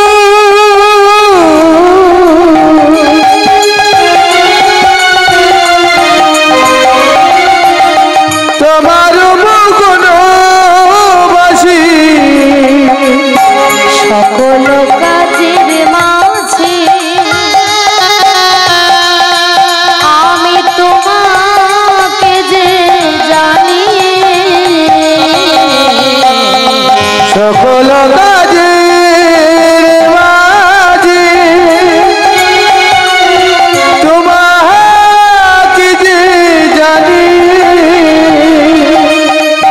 আর থেকো মোরে হৃদয়েতে প্রভু সদা তুমি প্রভু সদা তুমি চরণ ধুলি ছাড়া চাই না কিছু আমি থেকো মরি হৃদয়েতে প্রভু সদা তুমি প্রভু সদা তুমি তাই ভক্ত ভগবানের মিলন এখানেই রাখলাম। নেতাই গৌর হরি বল, নিত্যানন্দের বল, শ্রী অদ্বৈত বল, শ্রী বাসগদাধরের বল। গীতা গৌরী বল